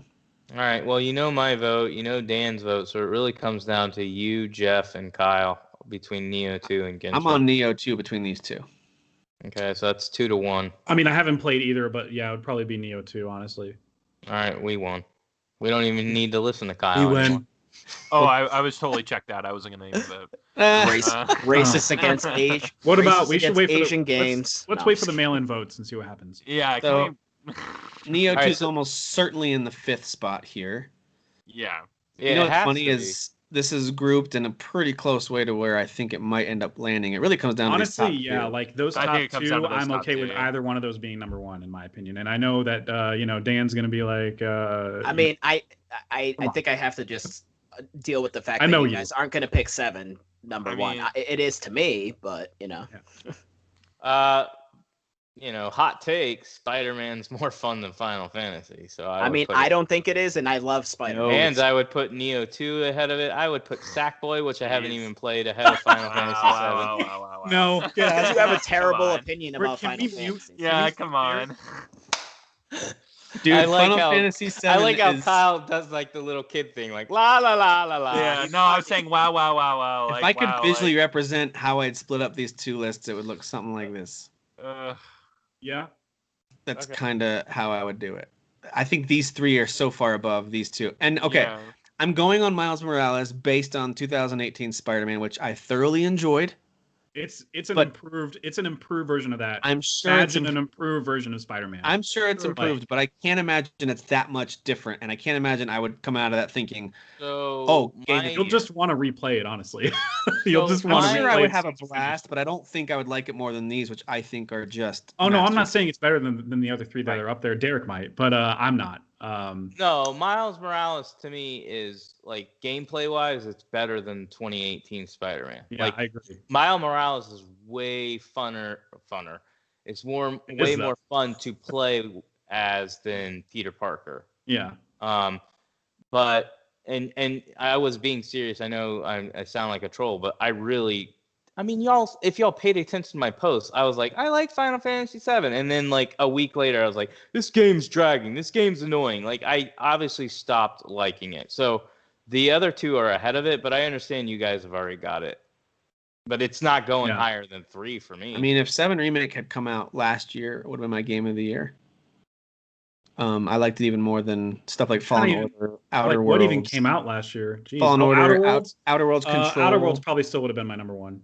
Yeah, Control was a great game, but I do love Final Fantasy Remake, yeah. But that was my first Final Fantasy, so I mean. Well, yeah, well there you go. So that speaks a lot, I think. Mm-hmm. Considering some of the older ones, if you would ever consider going back to playing the older ones, I went back and played 15 and it got on my nerves. So. Well, I meant like older ones, like the original 7. This is why I hate Jeff. How do you not like Final Fantasy 15? It's the most repetitive crap. Oh man, oh my 15 was great. Yeah. It got on my nerves. So here, I'll just give you guys mine. Last of Us Part 2 is my number 1. Ghost of Tsushima is number 2. I'm not gonna say Final Fantasy. I mean, suck it. Spider-Man would be 3, Neo 2 would be 4, and then Final Fantasy would be 5. I think you're just saying that because of how much I love that game. No, it's not about you narcissistic pig. Yeah, I'm the narcissist. Derek, you and Jeff just kind of confirmed that I was going to ask in a few minutes, but you both said Last of Us Part 2 is your number 1. It's mine too, so that removes the need to vote. But I am curious if either Kyle or Dan have a strong opinion about it being in that number 1 spot. I love The Last of Us. I'm still playing through The Last of Us 2. Everyone ruined the experience for me for that game when it came out, so I just like put a lot of space between me and like the noise. Yeah, can we just talk about like real quick? Stop being an a-hole and like prematurely messaging people story beats. Yeah, like people reached out and they were like, "Hey, how about this?" I'm like, "I haven't started the game yet, thanks." They messaged you, dude. That's like the whole game was ruined for me. So like I kind of put a lot of space between me and that. So and this does not fit into that. What I would say Ghost of Tsushima, but I'm like Japanese samurai boy. You know what I mean? Like that's like totally Kyle's tea. It's so good. It's like and I think it's what's crazy is as I'm trying to make this list, and this is gonna be the same thing in 2 weeks when we do our overall game stuff. I'm still having the same struggle. If I make the list on Monday, I've got Ghost first. If I make it Tuesday, I've got Last of Us first. Yeah. Well, they're neck and neck for me. Absolutely. And we can like tit for tat where it's like, well, the animation's better in Last of Us. It's like, well, yeah, like I don't know, the world is more interesting to me in Ghost of Tsushima because everything's not like death. Well, it wasn't honestly what solidified it for me as another potential number 1 is the multiplayer. The fact that they nailed it, Legend. Yeah.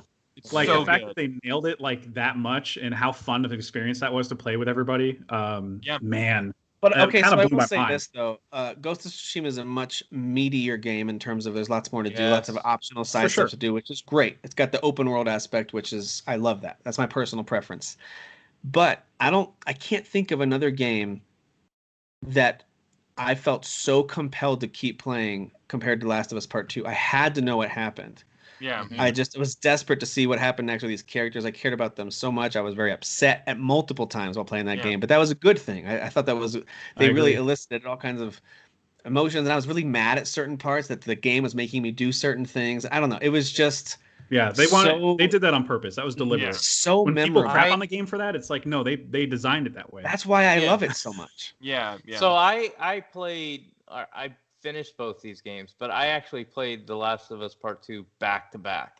And that's what solidifies it as number 1. Like Kyle said, we could go back and forth, and to me, these two are even. In fact, you might even hear me in a year or two. I look at Ghost of Tsushima as my Horizon Zero Dawn, meaning when Horizon Zero Dawn came out, I loved it, but it started moving up the ranks for me like all time. Yeah, because I don't even know if it won my Game of the Year that year. I don't think Zelda. That was a big year. It was a big year. It was a huge game of the year.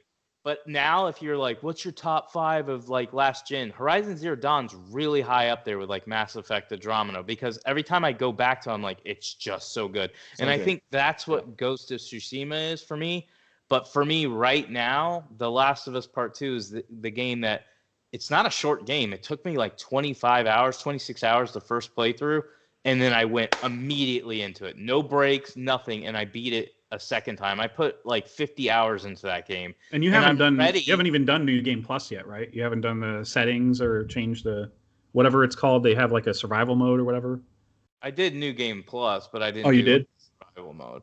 But I'm waiting for the PS5 patch, and playthrough number 3 is going to happen. Like, it's going to happen. How many points are owed to Ghost of Tsushima for being a new IP, though? You know what I mean? Like a brand new kind of trailblazing, nails the open world, you know, like. That's what I was going to say, add on to what you're saying. Like, they're not only a new IP in an open world, but a lot of people are like, this is like a samurai Assassin's Creed. No, they did so many things so different from Assassin's Creed. They made their own game. They created their own identity. And for me personally, they pretty much nailed everything. Like, I like the story, absolutely love the world. The only criticism, and when I say this is very minor, is the combat. I would have liked to have a lock-on system. I got used to it. It's not that big of a deal. But overall, I thought they pretty much nailed everything. And this is coming from a guy, if anybody listened to our show before the game released, I would not hype up too much because I was like, I don't trust Sucker Punch. I don't trust them. I don't trust them. I don't trust them. I trusted them 100%. Yeah, same here. Yeah, even though I like was kind of like on. Ever since that first reveal trailer, I was like, I'm going to love this thing. Yeah, same here. I was like, they're making a game just for me. You know, like that's when I saw that trailer for the first time. I was like, this is the game that I've been waiting for my entire life. Yeah. So where Last of Us kept me compelled to play through for story, Ghost of Tsushima kept me compelled to play through for the combat and fun. Exploring it. And and I'm sure Last of Us is going to be this way for me too. But like Ghost of Tsushima, I think is like one of the games of the generation across all platforms and everything. I think it's one of the best best games came out within a month of each other. It's insane. Yeah, that's what's crazy. Oh, I felt like this year sucked overall, except until for these 2 games solidified. Yeah, honestly, for me, I don't know you don't feel this way about Final Fantasy, but yeah, those top 3 are like, oh, cool. These are like the best games, some of the best games of all time. That's cool. Awesome. Cool. That's what I would say when we're talking about generation. So it'll be interesting to see if in 2 weeks we talk about this again. You know, Kyle's going to play Last of Us Part 2 a little more. I will. And then, of course, who knows what we'll be thinking in 2 weeks right now. Oh, man. Really Kyle, if you manage, I'm going to definitely be. I didn't even think about the time that we're going to take to get to that conversation. So when I made my first stab at this list about a week and a half, 2 weeks ago, I gave Ghost of Tsushima the edge. Mm-hmm. But now as we're talking about it and I'm thinking back over these experiences, I'm giving Last of Us Part 2 the edge. They're both masterpieces. They're both amazing. Final Fantasy VII Remake also, I kind of went back and just played the opening parts of that again just to remember how much I freaking loved that experience. It was, as someone who played, not nearly as much as Dan, but I played Final Fantasy VII probably 3 or 4 times through, start to finish, which is a lot for a game that big. Mm-hmm. And you know, me and my buddies staying up all night reading guides we had printed out from GameFAQs to try to figure out how to get Knights of the Round. Like that game was one of my favorites. I loved that game. Mm-hmm. And then replaying this, I thought they captured that same magic somehow while still creating a completely new game. I don't know how they did. Well, and it's cool because people who have played the first game before and people who have never played that first game before, we're kind of having 2 different experiences, right? And they all enjoyed it. Yeah, like, you know, and we're experiencing it on different levels. And that's what I really like about it is us people who are returning to it, we're picking up on things that are weird and cool that are going to change the entire way this game's going to play out going forward. And other people don't even have that layer of understanding, but it doesn't diminish the product to them, you know? So that's what I think is a really cool thing about Final Fantasy. I think clearly 7's just not going to win this or the Game of the Year ranking. I think that's obvious. So I can just get my rant out of the way now. Or I guess it's not a rant. Just save it. It's too late. Write it down and think about it. I have an hour worth of stuff here. No. But yeah, it's just, I mean, how many people just assumed and were writing off like when everything was leading up, like when they first showed that trailer at that E3 of Dreams with Final Fantasy VII, how many people just assumed when that happened, and then years went by, and then that CyberConnect's not doing it anymore. They're bringing it in house. They're starting over again. What's going on? Like after all of that, how many people assumed this game was just not going to be good? You're not allowed to like this game that much because you bitched about it being in parts for like 3 years straight. So you're not allowed to like it. You're allowed to feel one way one moment and then feel differently. That's called being human, Derek. I know you don't know what it's like being canceled human. now. You're canceled. Oh boy. All right, well, this is going to be our list of top Sony games at the moment. And who knows, that might change, at least as far as our overall games. When we get there, the order of these might change. So don't get all mad that we're not consistent, okay? We are emotional people, except for Derek. So since he cut off my emotional rant there, I know how to cut you off. All I wanted to say in conclusion was that it turned out much better than most people anticipated it. 100%. I think it blew expectations out of the water. It's like they knew what they were doing when they made it parts instead of just releasing, the same thing over again. It's almost like they're smart. All right.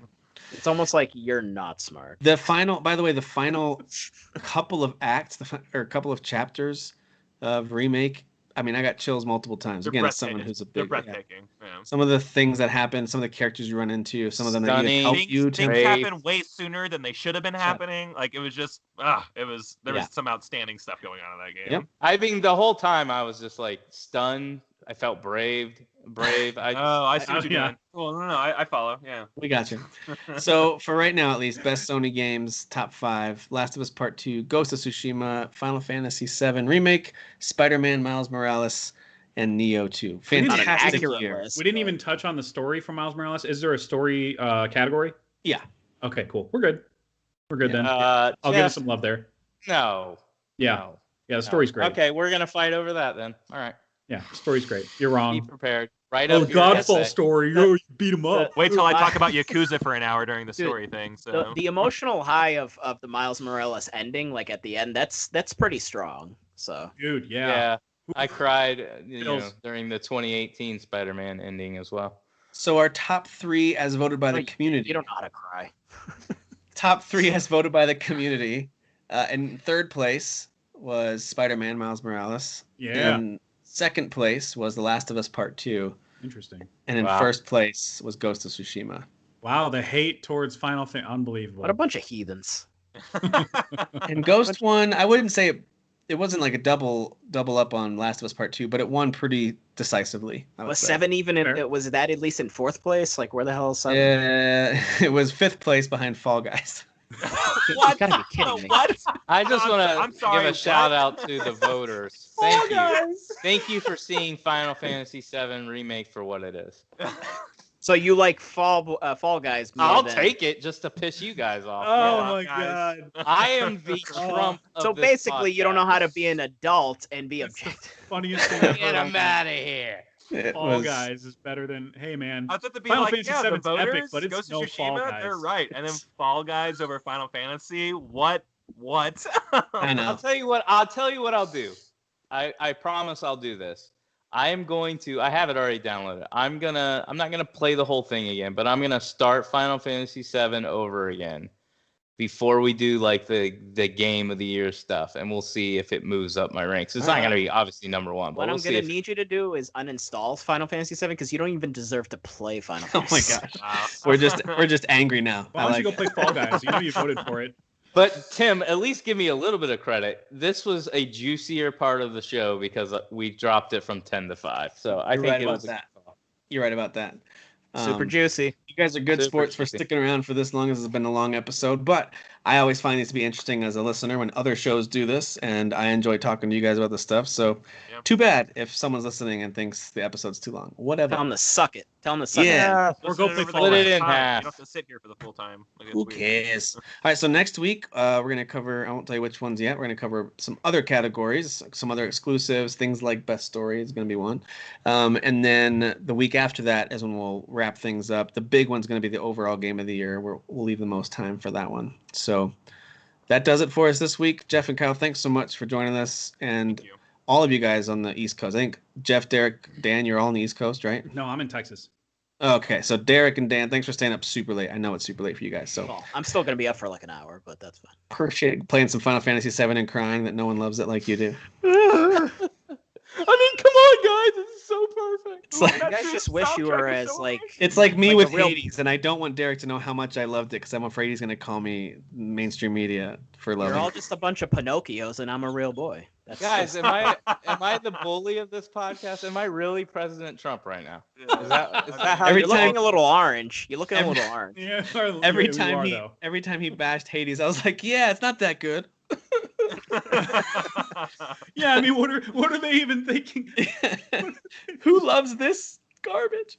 I mean, come on, Godfall's clearly better than Hades. Oh wow! All right, signing off for this week. See ya.